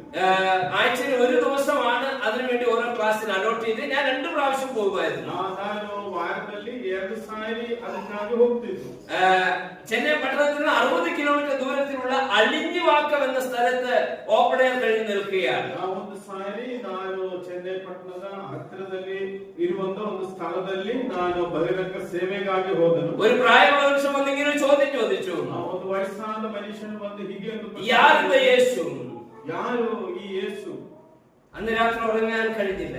ಆ ರಾತ್ರಿ ನನಗೆ ನಿದ್ರೆ ಮಾಡಲಿಕ್ಕಾಗಲಿಲ್ಲ. എന്റെ കർത്താവേ, ನನ್ನ ಕರ್ತನೇ, ഒരു കോസ്മോപൊളിറ്റൻ സിറ്റിയുടെ 60 കിലോമീറ്റർ ദൂരത്തിലുള്ള ഒരു മനുഷ്യന് യേശുക്രിസ്തുവിനെ കുറിച്ച് അറിയില്ലെങ്കിൽ what would be the situation of the farthest place of India? വിദൂര സ്ഥലങ്ങളിലുള്ള ജനത്തിന്റെ സ്ഥിതി എന്താകും? കർത്താവ് അന്ന് രാത്രി ഞാൻ പ്രാർത്ഥിച്ചു, കർത്താവേ, വ്യക്തമായ വിളിയും ദർശനത്തോടും കൂടെ എന്നെ അയച്ചാൽ ഞാൻ പോകാം വിദൂര സ്ഥലത്ത് കർത്താവിന് വേണ്ടി. ಅದು ನಾನು ಚಿಂತಿಸಿದ ಏನೆಂದರೆ ಒಂದು ದೊಡ್ಡ ಪಟ್ಟಣವಾದ ಚೆನ್ನೈಯ ಸಮೀಪದಲ್ಲಿರುವಂತಹ ಕೇವಲ 60 ಕಿಲೋಮೀಟರ್ ಮಾತ್ರ ದೂರದಲ್ಲಿರುವಂತಹ ಈ ಸ್ಥಳದಲ್ಲಿ ಕರ್ತನಾದ ಯೇಸು ಕ್ರಿಸ್ತನು ಯಾರೆಂಬುದಾಗಿ ತಿಳಿಯದೇ ಇರುವಂತಹ ಒಂದು ವ್ಯಕ್ತಿಯನ್ನು ನಾನು ನೋಡುವಾಗ, ಕರ್ತನೇ, ನಿನ್ನ ಕುರಿತಾಗಿ ಅನೇಕರಿಗೆ ಹೇಳಲಿಕ್ಕೆ ಇಗೋ ನಾನು ನನ್ನನ್ನೇ ಸಮರ್ಪಿಸುತ್ತೇನೆ ಎಂಬುದಾಗಿ ನನ್ನನ್ನೇ ನಾನು ಒಪ್ಪಿಸಿಕೊಟ್ಟೆ. പഠനം കഴിഞ്ഞ് 6 മാസം കർത്തൃസന്നിധിയിൽ കാത്തിരുന്നു. ನಾನು 6 ತಿಂಗಳುಗಳ ಕಾಲ ಅದಕ್ಕಾಗಿ ಕಾದಿದೆ. ഇന്ത്യയുടെ വിവിധ ഭാഗങ്ങളെ കുറിച്ച് പഠിച്ചു. ನಾನು ಅನೇಕ ಸ್ಥಳಗಳ ಕುರಿತಾಗಿ ನೋಡುತ್ತಾ ಕಲಿಯುತ್ತಾ ഗ്രേറ്റ് നിക്കോബാർ ദ്വീപിനെ കുറിച്ച് വിവരണം ലഭിച്ചു. ನನಗೆ ಗ್ರೇಟ್ ನಿಕೋಬಾರ್ ದ್ವೀಪದ ಕುರಿತಾಗಿ ಒಂದು ವಿವರಣೆ ಸಿಕ್ಕಿತು. ആ ദ്വീപ് അൺറീച്ച്ഡ് ഏരിയ ആണ്. ಆ ദ്വീപದಲ್ಲಿ ಯಾರು ಹೋಗಲಿಲ್ಲ. ഇന്ത്യയുടെ ഏറ്റവും വിദൂര സ്ഥലമാണ്. ಅದು ಇಂಡಿಯಾ ದೇಶದ ವಿದೂರದಲ್ಲಿರುವಂತಹ ಒಂದು ಸ್ಥಳವಾಗಿದೆ. ഒരു മാപ്പ് തയ്യാറാക്കി ನಾನೊಂದು ಮ್ಯಾಪ್ ಅನ್ನು ಭೂಪಟವನ್ನು 1989 1989 ഏപ്രിൽ 27-ാം തീയതി ಏಪ್ರಿಲ್ ತಿಂಗಳ 27 എന്റെ സഭയിലെ സഹോദരന്മാരെ പ്രാർത്ഥിച്ചയച്ചു. ನನ್ನ ಸಭೆಯ ಸಹೋದರರು ಪ್ರಾರ್ಥನೆಯಿಂದ ನನ್ನನ್ನು ಅಲ್ಲಿಗೆ ಕಳಿಸಿದರು. ഒന്നറിയാം, ടാർഗറ്റ് പ്ലേസ് അറിയാം. ನನಗೆ ಹೋಗಬೇಕಾದ ಸ್ಥಳದ ಕುರಿತಾಗಿ ಅರಿವಿತ್ತು. എന്തെല്ലാം കഷ്ടങ്ങൾ വരും, എങ്ങനെ ജീവിക്കും, എന്തെല്ലാം പ്രതിസന്ധികളിലൂടെ കടന്നു പോകും ഒന്നും അറിയാതെ ഒരു അഡ്വഞ്ചർ ട്രിപ്പായി കർത്താവിന് വേണ്ടി ഇറങ്ങി തിരിച്ച് ഒരു ജീവിതമായിരുന്നു 23-ാമത്തെ വയസ്സ്. 23ನೇ ವಯಸ್ಸಿನಲ್ಲಿ ಇನ್ನು ಮುಂದೆ ಹೋಗುವಾಗ ಏನಾಗುತ್ತೆ ಎಂಬುದಾಗಿ ಯಾವುದೂ ನನಗೆ ಯಾವ ಮಾಹಿತಿ ಇರಲಿಲ್ಲ. പോയി 1994-ലാണ് നമ്മുടെ സഭയിൽ നിന്ന് ആദ്യത്തെ ഒരു സപ്പോർട്ട് വരുന്നത് IET മൂലമായി. ಆಗ 1994ರಲ್ಲಿ IET ಮುಖಾಂತರವಾಗಿ ನನಗೆ ಒಂದು ಗಿಫ್ಟ್ ಸಿಕ್ಕಿತು. ഈ കമന്റേഷനെ കുറിച്ച് എനിക്ക് അറിയില്ലായിരുന്നു, അതുകൊണ്ട് ആരുടെയും കമന്റേഷൻ ഇല്ലാതെ പോയത്. ನನಗೆ ಕಮೆಂಡೇಶನ್ ಬಗ್ಗೆ ಯಾವ ಮಾಹಿತಿಯೂ ಆವಾಗ ಇರಲಿಲ್ಲ. ആദ്യത്തിലിരുന്ന ಯಾವ കമന്റേഷൻ ഇല്ലದೆ ಮೊದಲನೇ ಬಾರಿ ನಾನು ಅಲ್ಲಿ 5 വർഷം കഴിഞ്ഞ മീൻപാറ സഭ എന്നെ കുറിച്ച് അറിയുകയും എന്നെ ദൈവജനത്തിന് മുൻപാകെ പരിചയപ്പെടുത്തുകയും ചെയ്തു. ಹಾಗೆ 5 ವರ್ಷಗಳು ದಾಟಿದಾಗ ಮೀನ್ವಾರ ಎಂಬ ಒಂದು ಸ್ಥಳದಲ್ಲಿರುವಂತಹ ವಿಶ್ವಾಸಿಗಳು ನನ್ನನ್ನು ಪರಿಚಯ ಮಾಡಿಕೊಟ್ಟರು. എങ്ങനെ കഴിഞ്ഞു എന്ന് ചോദിച്ചാൽ ಹೇಗೆ ಸಾಧ್ಯವಾಯಿತು ಎಂಬುದಾಗಿ ಹೇಳಿದರೆ കഠിനമായി അധ്വാനിച്ചു. ನಾನು ಕಠಿಣವಾಗಿ ಪ್ರಯತ್ನ ಮಾಡಿದೆ. പൗലോസ് പറഞ്ഞതുപോലെ ಪೌಲನು ಹೇಳಿದ ಹಾಗೆ നിങ്ങളെ ആരും ബന്ധപ്പെടുത്താതെ കൂടാര വേല ചെയ്യും. ಯಾರಿಗೂ ನಾನು ಯಾವ ಪ್ರಯಾಸವೂ ಕೊಡದೆ ನಾನು ನನ್ನ ಸ್ವಂತ ಕೈಯಿಂದ ಕೆಲಸ ಮಾಡಿದ್ದೇನೆ. ചെന്നിറങ്ങിയപ്പോൾ ഞങ്ങളുടെ കയ്യിൽ ചില തൗസൻഡ്സ് ഉണ്ടായിരുന്നു, ചില 2000-3000 രൂപ ഉണ്ടായിരുന്നു. ನಾನು ಅಲ್ಲಿ ಹೋದಾಗ ನನ್ನ ಕೈಯಲ್ಲಿ ಕೆಲವು ಸಾವಿರ ರೂಪಾಯಿಗಳಿತ್ತು. 3 മാസം കഴിഞ്ഞപ്പോൾ അതും തീർന്നു. 3 ತಿಂಗಳು ದಾಟಿದಾಗ ಅದು ತೀರಿ ಹೋಯಿತು. എന്ത് ചെയ്യണമെന്നറിയില്ല. ಇನ್ನು ಏನು ಮಾಡಬೇಕೆಂಬುದಾಗಿ ನನಗೆ എന്റെ ಗೊತ್ತಿರಲಿಲ್ಲ. വീട്ടിലേക്ക് ഒരു കത്തെഴുതിയാൽ അത് ചെന്നെത്താൻ 20-25 ദിവസം. ನನ್ನ ಮನೆಗೆ ಒಂದು ಕಾಗದ ನಾನು ಬರೆದರೆ ಅದು ಅಲ್ಲಿ ಹೋಗಿ ತಲುಪಬೇಕಾದ್ರೆ 20-23 അവർ വീണ്ടും എനിക്കൊരു മണി ഓർഡർ അയച്ചാൽ അതെത്താൻ വീണ്ടും ഒരു മാസം വേണം. ಇನ್ನೊಂದು ಮಣಿ ಓರ್ಡರ್ ಅವರು ಕಳಿಸುವುದಾದ್ರೆ ನನಗೆ ಸಿಕ್ಕಬೇಕಾದ್ರೆ ಇನ್ನೂ 20-23 ದಿನಗಳು ದಾಟಬೇಕು. മനുഷ്യ മുഖങ്ങളിലേക്ക് നോക്കാൻ കഴിയാതെ പോയ ഒരു സന്ദർഭം മുട്ടിന്മേൽ നിന്നു ദൈവമുഖത്തേക്ക് നോക്കി. ಮನುಷ್ಯರ ಮುಖಕ್ಕೆ ನಾನು ನೋಡ್ಲಿಕ್ಕೆ ಆಗದಂತ ಒಂದು ಸಂದರ್ಭದಲ್ಲಿ ದೇವರ ಮುಖವನ್ನು ಮಾತ್ರವೇ ನಾನು ನೋಡಿದನು. 3 ദിവസം ഉപവാസത്തിലിരുന്നു. ನಾನು 3 ದಿನಗಳ ಕಾಲ ഉപവാസವಾಗಿರಬೇಕಾಯಿತು. ഞങ്ങളുടെ പ്രാർത്ഥന ഇങ്ങനെയായിരുന്നു. ನಮ್ಮ ಪ್ರಾರ್ಥನೆ ಹೀಗಿತ್ತು. കർത്താവേ, അവിടെ നിന്ന് വിളിച്ചു, അവിടെ പോകാൻ പറഞ്ഞു, വന്നു, കാലുകുത്തി. ಕರ್ತನೆ, ನೀನು ನಿನ್ನ ಸೇವೆಗಾಗಿ ಕರೆದೆ, ನಾನೀಗ ಹೋಗಿದ್ದೇನೆ, ಈಗ ನಿನ್ನ ಸೇವೆಗಾಗಿ ನಾನಿಲ್ಲಿ ನಿಂತಿದ್ದೇನೆ. അടുത്ത ചുവടെന്തെന്ന് അറിയില്ല കർത്താവേ. ಇನ್ನು ಮುಂದೆ ಏನಾಗುತ್ತದೆ ಎಂಬುದಾಗಿ ನನಗೆ ಗೊತ್ತಿಲ್ಲ. ഷോമിയെ ಕರ್ತನೆ, ನನಗೆ ಒಂದು ದಾರಿಯನ್ನು ತೋರಿಸು. ഞങ്ങൾക്കൊരു വഴി കാണിച്ചു തന്നു. ದೇವರೇ, ನಮಗೆ ಒಂದು ದಾರಿಯನ್ನು ತೋರಿಸಿಕೊಡು. 3-ാം ദിവസം ഒടുവില് 3ನೇ ದಿನದ ಕೊನೆಯಲ್ಲಿ 35 കിലോമീറ്റർ ദൂരത്തിൽ നിന്ന് 35 ಕಿಲೋಮೀಟರ್ ದೂರದಿಂದ ചില പ്രിയപ്പെട്ടവർ ഞങ്ങളുടെ അടുത്ത് വന്നു. ಕೆಲವರು ನಮ್ಮನ್ನು ಹುಡುಕಿ ಅಲ್ಲಿಗೆ ಬಂದರು. അവർ പറഞ്ഞു, സാർ, നിങ്ങൾ എഡ്യൂക്കേറ്റഡ് ആയിരിക്കുന്ന യൂത്ത് ആണ്, ഇവിടെ ടീച്ചേഴ്സിന് പോസ്റ്റ് ചെയ്തവരാണ്, ഞങ്ങളുടെ കുഞ്ഞുങ്ങളെ പഠിപ്പിക്കാനാവില്ല. ಅವರು ಬಂದು ಹೇಳಿದ ಏನಂತಾರೆ, ಸರ್, ನೀವು ವಿದ್ಯಾವಂತರೆಂಬುದಾಗಿ ಗೊತ್ತಿದೆ, ಇಲ್ಲಿರುವ ನಮ್ಮ ಮಕ್ಕಳಿಗೆ ಹೇಳಿಕೊಡ್ಲಿಕ್ಕೆ ವಿದ್ಯೆ ಹೇಳಿಕೊಡ್ಲಿಕ್ಕೆ ಯಾರೂ ಇಲ್ಲ. ഞങ്ങളുടെ കുഞ്ഞുങ്ങളെ പഠിപ്പിക്കാമോ? ನಮ್ಮ ಮಕ್ಕಳಿಗೆ ಟ್ಯೂಷನ್ ಕೊಡ್ತೀರಾ? We said, praise the Lord. ನಾವು ದೇವರಿಗೆ ಸ್ತೋತ್ರ ಸಲ್ಲಿಸಿದ The one who should hear a word of prayer. ನಮ್ಮ ಪ್ರಾರ್ಥನೆ ಕೇಳಿ ದೇವರು ಕೆಲವರನ್ನು ಕಳಿಸಿಕೊಟ್ಟು 35-ലുള്ള സകല കുഞ്ഞുങ്ങളെയും ഞാൻ പഠിപ്പിച്ചു. ಆವಾಗ ಅಲ್ಲಿಂದ ಎಲ್ಲಾ ಮಕ್ಕಳಿಗೆ ವಿದ್ಯೆ ಹೇಳಿಕೊಟ್ಟ. ആ ജനം അടുത്ത വർഷം ഒരു ചെറിയ സ്കൂൾ ആരംഭിക്കാനാണ്. ಅಲ್ಲಿ ಒಂದು ಶಾಲೆ ಪ್ರಾರಂಭಿಸಲಿಕ್ಕೆ ನಮಗೆ ಪ್ರೇರೇಪಣೆ ಆಯಿತು. ഒരു ചെറിയ സ്കൂളാണ്, ಅದೊಂದು ಚಿಕ್ಕ ಶಾಲೆ. അതിൽ ഞാൻ 12 വരെയുള്ള കുട്ടികൾക്ക് സ്കൂൾ ഗോയിങ് ചിൽഡ്രന് ട്യൂഷൻ പറയത്തില്ല, ഒരു എഡ്യൂക്കേഷൻ ഹെൽപ്പ് കൊടുക്കും. ಆಗ ಅಲ್ಲಿ 12ನೇ ತರಗತಿವರೆಗೂ ಹೋಗುವಂತ ಮಕ್ಕಳಿಗೆ ನಾನು ವಿದ್ಯೆ ಹೇಳಿಕೊಡ್ತಾ ಇದ್ದೆ. സമൂഹത്തിൽ ഒരു ഉന്നത സ്ഥാനം ദൈവം നൽകി തന്നു. ಹಾಗೆ ಆ ಸಮಾಜದಲ್ಲಿ ಒಂದು ಉನ್ನತ ಸ್ಥಾನ ದೇವರಿಗೆ ನನಗೆ ಕೊಟ್ಟನು. ആ ദ്വീപിലുള്ള സകല ജനങ്ങളുടെ മധ്യത്തിൽ ഒരു ക്ലാസ് 1 ഓഫീസറെ പോലെ കർത്താവ് ഞങ്ങളെ പ്രയോജനപ്പെടുത്തി. ಆವಾಗ ಆ ಸಮಾಜದಲ್ಲಿ ಉನ್ನತವಾದಂತಹ ಒಂದು ಪದವಿ ದೇವರು ನಮಗೆ ಒದಗಿಸಿ ಅಲ್ಲಿರುವ ಜನರು ನಮ್ಮನ್ನು ಸನ್ಮಾನಿಸಿದರು. അന്ന് പഠിപ്പിച്ച കുഞ്ഞുങ്ങൾ നമ്മുടെ യൂത്തായി മാറി.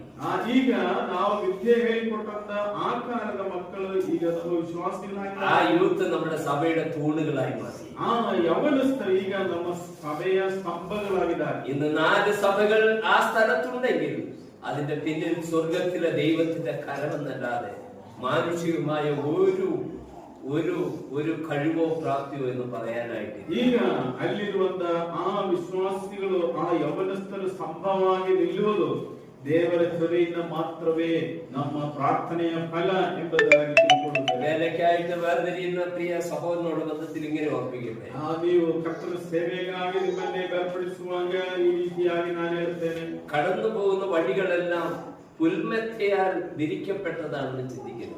ನಾವು ಹಾದು ಹೋಗುವಂತ ದಾರಿ ಯಾವಾಗಲೂ ಅದು ಒಳ್ಳೆಯದಾಗಿರುತ್ತದೆ ಎಂಬುದಾಗಿ ಎಂದಿಗೂ ಚಿಂತಿಸಬಾರದು. കല്ലും മുള്ളും ഫലക്കാരെ നിറഞ്ഞ പാതകൾ, ಕಲ್ಲು ಮುಳ್ಳು ತುಂಬಿದಂತ ಮಾರ್ಗವಾಗಿರುತ್ತದೆ. സ്നേഹിക്കേണ്ടവർ വിരോധിക്കുന്ന കാലഘട്ടം, ಪ್ರೀತಿಸುವವರು ನಮ್ಮ ವಿರೋಧಿಗಳಾಗುವಂತ ಸಮಯ ಬರುತ್ತದೆ. കരുതേണ്ടവർ മുഖം തിരിച്ചു കാണുന്ന സന്ദർഭം, ಯಾರು ನಮಗೆ ಸಹಾಯ ಮಾಡಬೇಕು ಅವರು ಮುಖವನ್ನು ಓರೆ ಮಾಡಿ ಹೋಗ್ತಾನೆ. കഷ്ടതയുടെ ഉച്ചഘട്ടത്തിൽ സഹായത്തിന് ആരുമില്ലാതെ ഒരു വാക്ക് ഷെയർ ചെയ്യുവാൻ ഒരു കഴിയാത്ത നിമിഷങ്ങൾ നിങ്ങൾ മുന്നിൽ അനുഭവിക്കേണ്ടി വരുന്നത്.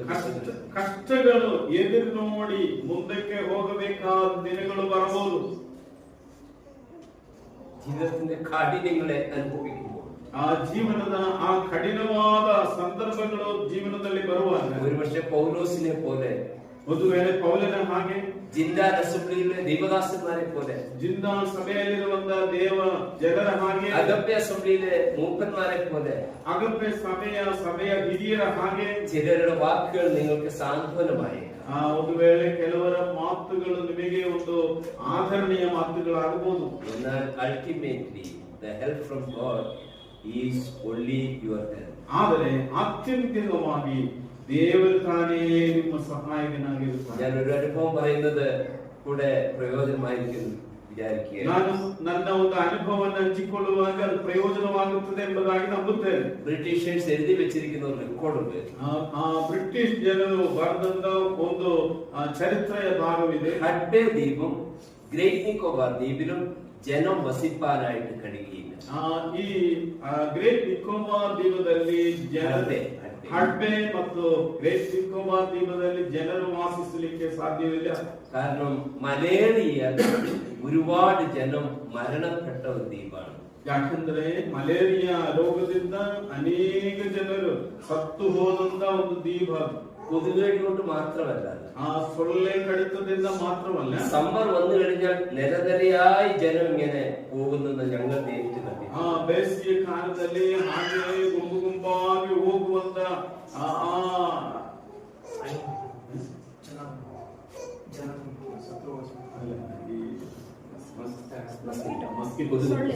ಸೊಳ್ಳೆಗಳನ್ನು ನಾವು ನೋಡಿದ್ದೇವೆ. അവിടെ 3 മാസത്തേക്ക് ഒരു ശുശ്രൂഷയ്ക്കായി വന്ന് ഒരു ദൈവദാസന്റെ ഒരേ ഒരു മകൾ, ಅಲ್ಲಿ ಸೇವೆಗಾಗಿ ಬಂದಂತ ಒಬ್ಬ ಸೇವಕನ ಒಂದೇ ಒಂದು ಮಗಳು തലേ ദിവസം ട്യൂഷൻ പഠിപ്പിക്കുന്ന സ്ഥലത്ത് വന്ന് എന്നോട് വർത്തമാനം പറഞ്ഞ് കൊഞ്ചി കളിച്ച് ചിരിച്ചു പോയ കൊച്ച്. ಅದರ ಮೊದಲನೇ ದಿವಸ ನನ್ನ ಬಳಿಯಲ್ಲಿ ಬಂದು ನನ್ನೊಂದಿಗೆ ಮಾತನಾಡಿ ನಗುತ್ತಾ ಹೋದಂತ ಒಂದು ಮಗಳು. അടുത്ത ദിവസം ആ പൈതൽ മരിച്ചു എന്ന് വാർത്തയാണ്. ಮಾರನೇ ದಿವಸ ಆ ಮಗು ಸತ್ತು ಹೋದಳು ಎಂಬುದಾಗಿ ವರ್ತಮಾನ ಬಂದು ആ പൈതലിനെ ഞാൻ കൊണ്ടുപോയി അടക്കം ചെയ്തു. ಆ ಮಗುವನ್ನು ನಾನೇ ಕರ್ಕೊಂಡೋಗಿ ಸಮಾಧಿ ಮಾಡಿ. ആ സഹോദരി മാനസിക രോഗിയായി. ಆ ಸಹೋದರಿ ಮಾನಸಿಕವಾದಂತ ಒಂದು ರೋಗಿ. വളരെ കഷ്ടപ്പെട്ടാണ് ഷിപ്പിൽ ആ സഹോദരിയെ കയറ്റി മെയിൻലാൻഡിലേക്ക് അയച്ചത്. ಆ ಸಹೋದರಿಯನ್ನು ಹಡಗಲ್ಲಿ ಹತ್ತಿಸಿ ನಾವು ಈ ದೂರಕ್ಕೆ ಕಳಿಸಿದ್ದು ತುಂಬಾ ಕಷ್ಟದಿಂದ. ആ സമയത്ത് ഞാൻ തന്നെയായിരുന്നു ആ ദ്വീപിൽ. ಆ ಸಮಯದಲ್ಲಿ ನಾನು ಒಬ್ಬನೇ ಆ ದ್ವೀಪದಲ್ಲಿದ್ದು, കൂട്ടു സഹോദരൻ ചെന്നൈയിലേക്ക് വന്നിരിക്കും. ನನ್ನ ಜೊತೆಯ ಸಹೋದರನು ಚೆನ್ನೈಗೆ ಬಂದರು. ഞാൻ താമസിക്കുന്ന വീടിന്റെ വെളിയിൽ ഒരു പഞ്ചായത്ത് കിടന്നു. ನಾನು ವಾಸವಾದ ಸ್ಥಳದಲ್ಲಿ ಒಂದು ಪಂಚಾಯತಿನ ಬಾವಿ ಇತ್ತು. രാവിലെ നോക്കുമ്പോൾ ഒരു ആളിങ്ങനെ ഇരിക്കുകയാണ്. ಅಲ್ಲಿ ಬೆಳಿಗ್ಗೆ ನೋಡಿದಾಗ ಒಬ್ಬ ವ್ಯಕ್ತಿ ಹಾಗೆ ಕೂತಿದ್ದಾನೆ. വൈകിട്ട് കുടിച്ച് ആ കിണറിൽ ചാടി മരിച്ച ദേഹമാണ് ഇങ്ങനെ. ಆವಾಗ ಅಲ್ಲಿ ಆತ್ಮಹತ್ಯೆ ಮಾಡಿಕೊಂಡಂತ ಒಂದು ವ್ಯಕ್ತಿ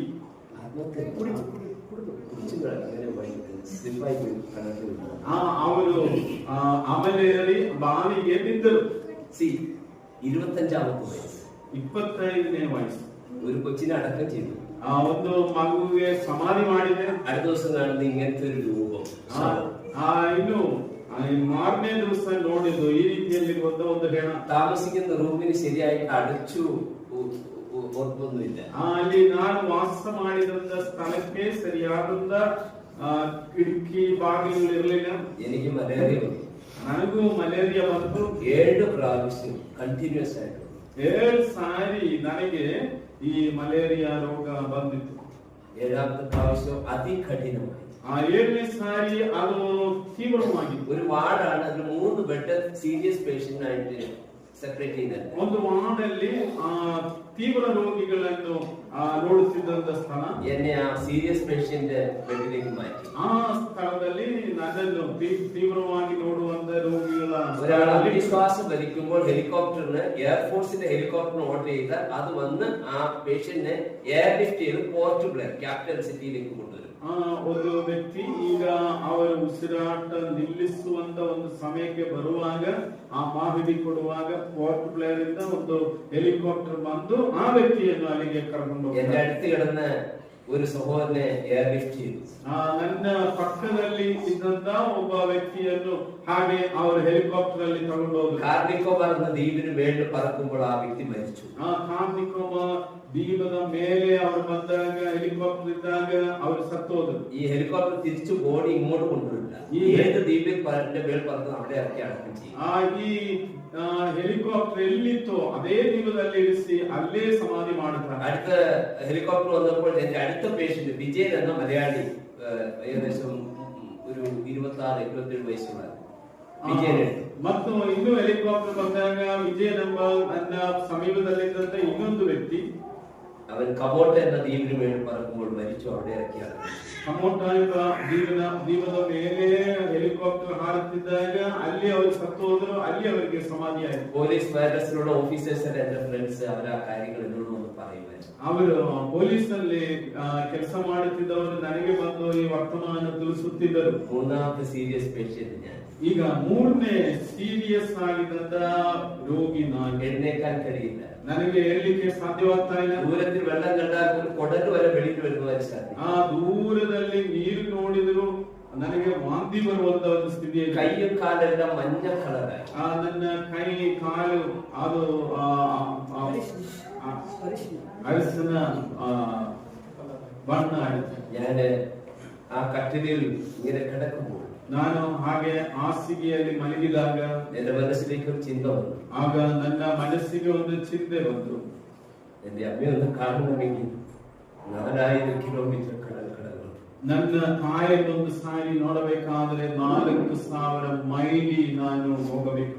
എന്റെ ചേട്ടനെ കാണണമെങ്കിൽ ഇത്രയും ദൂരം യാത്ര ചെയ്തു. ನನ್ನ ಸಹೋದರನನ್ನು ನಾನು ನೋಡಬೇಕಾದ್ರೆ ಇಷ್ಟೇ ದೂರ ಇಲ್ಲದಂತ ಒಂದು ಸ್ಥಿತಿ.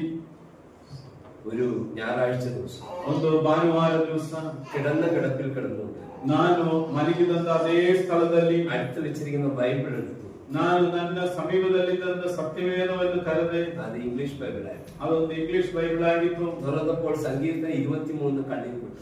ಆವಾಗ ನನಗೆ ತೆರೆದಾಗ ಸಿಕ್ಕಿದ್ದು ಕೀರ್ತನೆಗಳು 23. ഞാൻ വായിച്ചു പോയപ്പോൾ ನಾನು ಹೀಗೆ ಓದ್ತಾ ಬಂದಾಗ 4ാമത്തെ വാക്യം, 4ನೇ ವಾಕ್ಯ, Though I walk through the valley of the shadow of death, I will fear no evil. ഊരിലും താഴ്വരയിൽ കൂടെ നടന്നാലും ഞാൻ ഒരനർത്ഥവും ഭയപ്പെടുന്നു. നിന്നോട് കൂടെ ഇരിക്കുന്നുണ്ടോ, നിന്റെ വടിയും പോലും എന്നെ ആശ്വസിപ്പിക്കുന്നു. ಕಾರ್ಗತ್ತಲಿನ ಮಾರ್ಗದಲ್ಲಿ ನಾನು ನಡೆದಾಗ ನಾನು ಯಾವುದನ್ನು ಭಯಪಡುವುದಿಲ್ಲ. അന്ന് എനിക്കറിയാതെ ഞാൻ ഉച്ചത്തിൽ സ്തോത്രം ನಾನು ನನಗೆ ತಿಳಿಯದೆ ಸ್ತೋತ್ರ ಎಂಬುದಾಗಿ ದೇವರನ್ನು ಸ್ತುತಿಸಿ ಕೊಂಡಾಡಿದನು. എന്റെ ദൈവം എന്റെ വചനത്താൽ കൂട്ടു.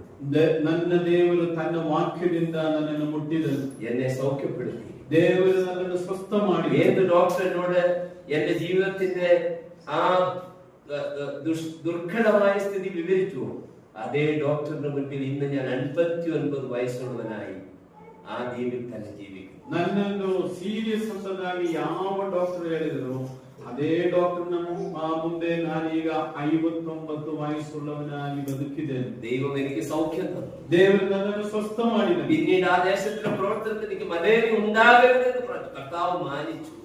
ಇನ್ನು ಮಲೇರಿಯಾ ನನಗೆ ಆ ಸ್ಥಳದಲ್ಲಿರುವಾಗ ഉണ്ടാಗಬಾರದೆಂಬುದಾಗಿ ಪ್ರಾರ್ಥಿಸಿದಾಗ ದೇವರ ಪ್ರಾರ್ಥನೆಯನ್ನು ಲಾಲಿಸಿದನು. എന്നേ പോകേണ്ടതായിരുന്നു, ಯಾವಾಗಲೂ ನನಗೆ ಗೆಲ್ಲಿಸಿ ಹೋಗಬೇಕು. എന്നാൽ എന്നെ കുറിച്ചുള്ള ദൈവോദ്ദേശം പൂർണ്ണമായിരുന്നില്ല. ಆದರೆ ನನ್ನ ಕುರಿತಾದ ದೇವರ ಉದ್ದೇಶ ಸಂಪೂರ್ಣವಾಗಿರಲಿಲ್ಲ. വീണ്ടും പ്രവർത്തിച്ചു. ಇನ್ನೂ ನಾನು ಸೇವೆ ആത്മാക്കളെ നേടി, ಅನೇಕ ಆತ್ಮಗಳನ್ನು സഭകളെ എസ്റ്റാബ്ലിഷ് ചെയ്തു, ಅನೇಕ ಸಭೆಗಳು ಸ್ಥಾಪನೆ, സഭാഹോളുകൾ ഉണ്ടായി. ಸಭೆಯ ಕಟ್ಟಡಗಳುಂಟಾയി. ഓ ദൈവത്തിന് സ്തോത്രം, എന്റെ ദൈവം ജീവിക്കുന്നു. ನನ್ನ ದೇವರು ಜೀವಿಸುತ್ತಿದ್ದಾನೆ, ನನ್ನ ದೇವರಿಗೆ ಸ್ತೋತ್ರ. ആ ദൈവത്തെയാണ് ഇന്ന് നമ്മൾ ಆರಾಧಿക്കുകയും ಸೇವಿക്കുകയും ചെയ്യുന്നത്. ದೇವರನ್ನು ನಾನು ನೀವು ಇವತ್ತು ಸಹ ಆರಾಧಿಸುತ್ತಾ ಸ್ತುತಿಸುತ್ತಾ ಬರುತ್ತಿದ್ದೇವೆ. ಥೆಸಲೋನಿಕದಲ್ಲಿ മാതൃകയുള്ളവരായിരുന്നു. ಅವರು ಮಾದರಿಯಾಗಿ ನಡೆದರು. ജിൻഡാൽ അസംബ്ലി മാതൃകയുള്ളവരാകട്ടെ. ಜಿಂದಾಲಲ್ಲಿರುವಂತಹ ಈ ಸಭೆಯು ಸಹ ಮಾದರಿಯುಳ್ಳವರಾಗಿ ನಡೆಯುವರಾಗಬೇಕು. ദൈവനാമം മഹത്വപ്പെടുമാറാകട്ടെ. ದೇವರ ನಾಮಕ್ಕೆ ಮಹಿಮೆಯಾಗಲಿ.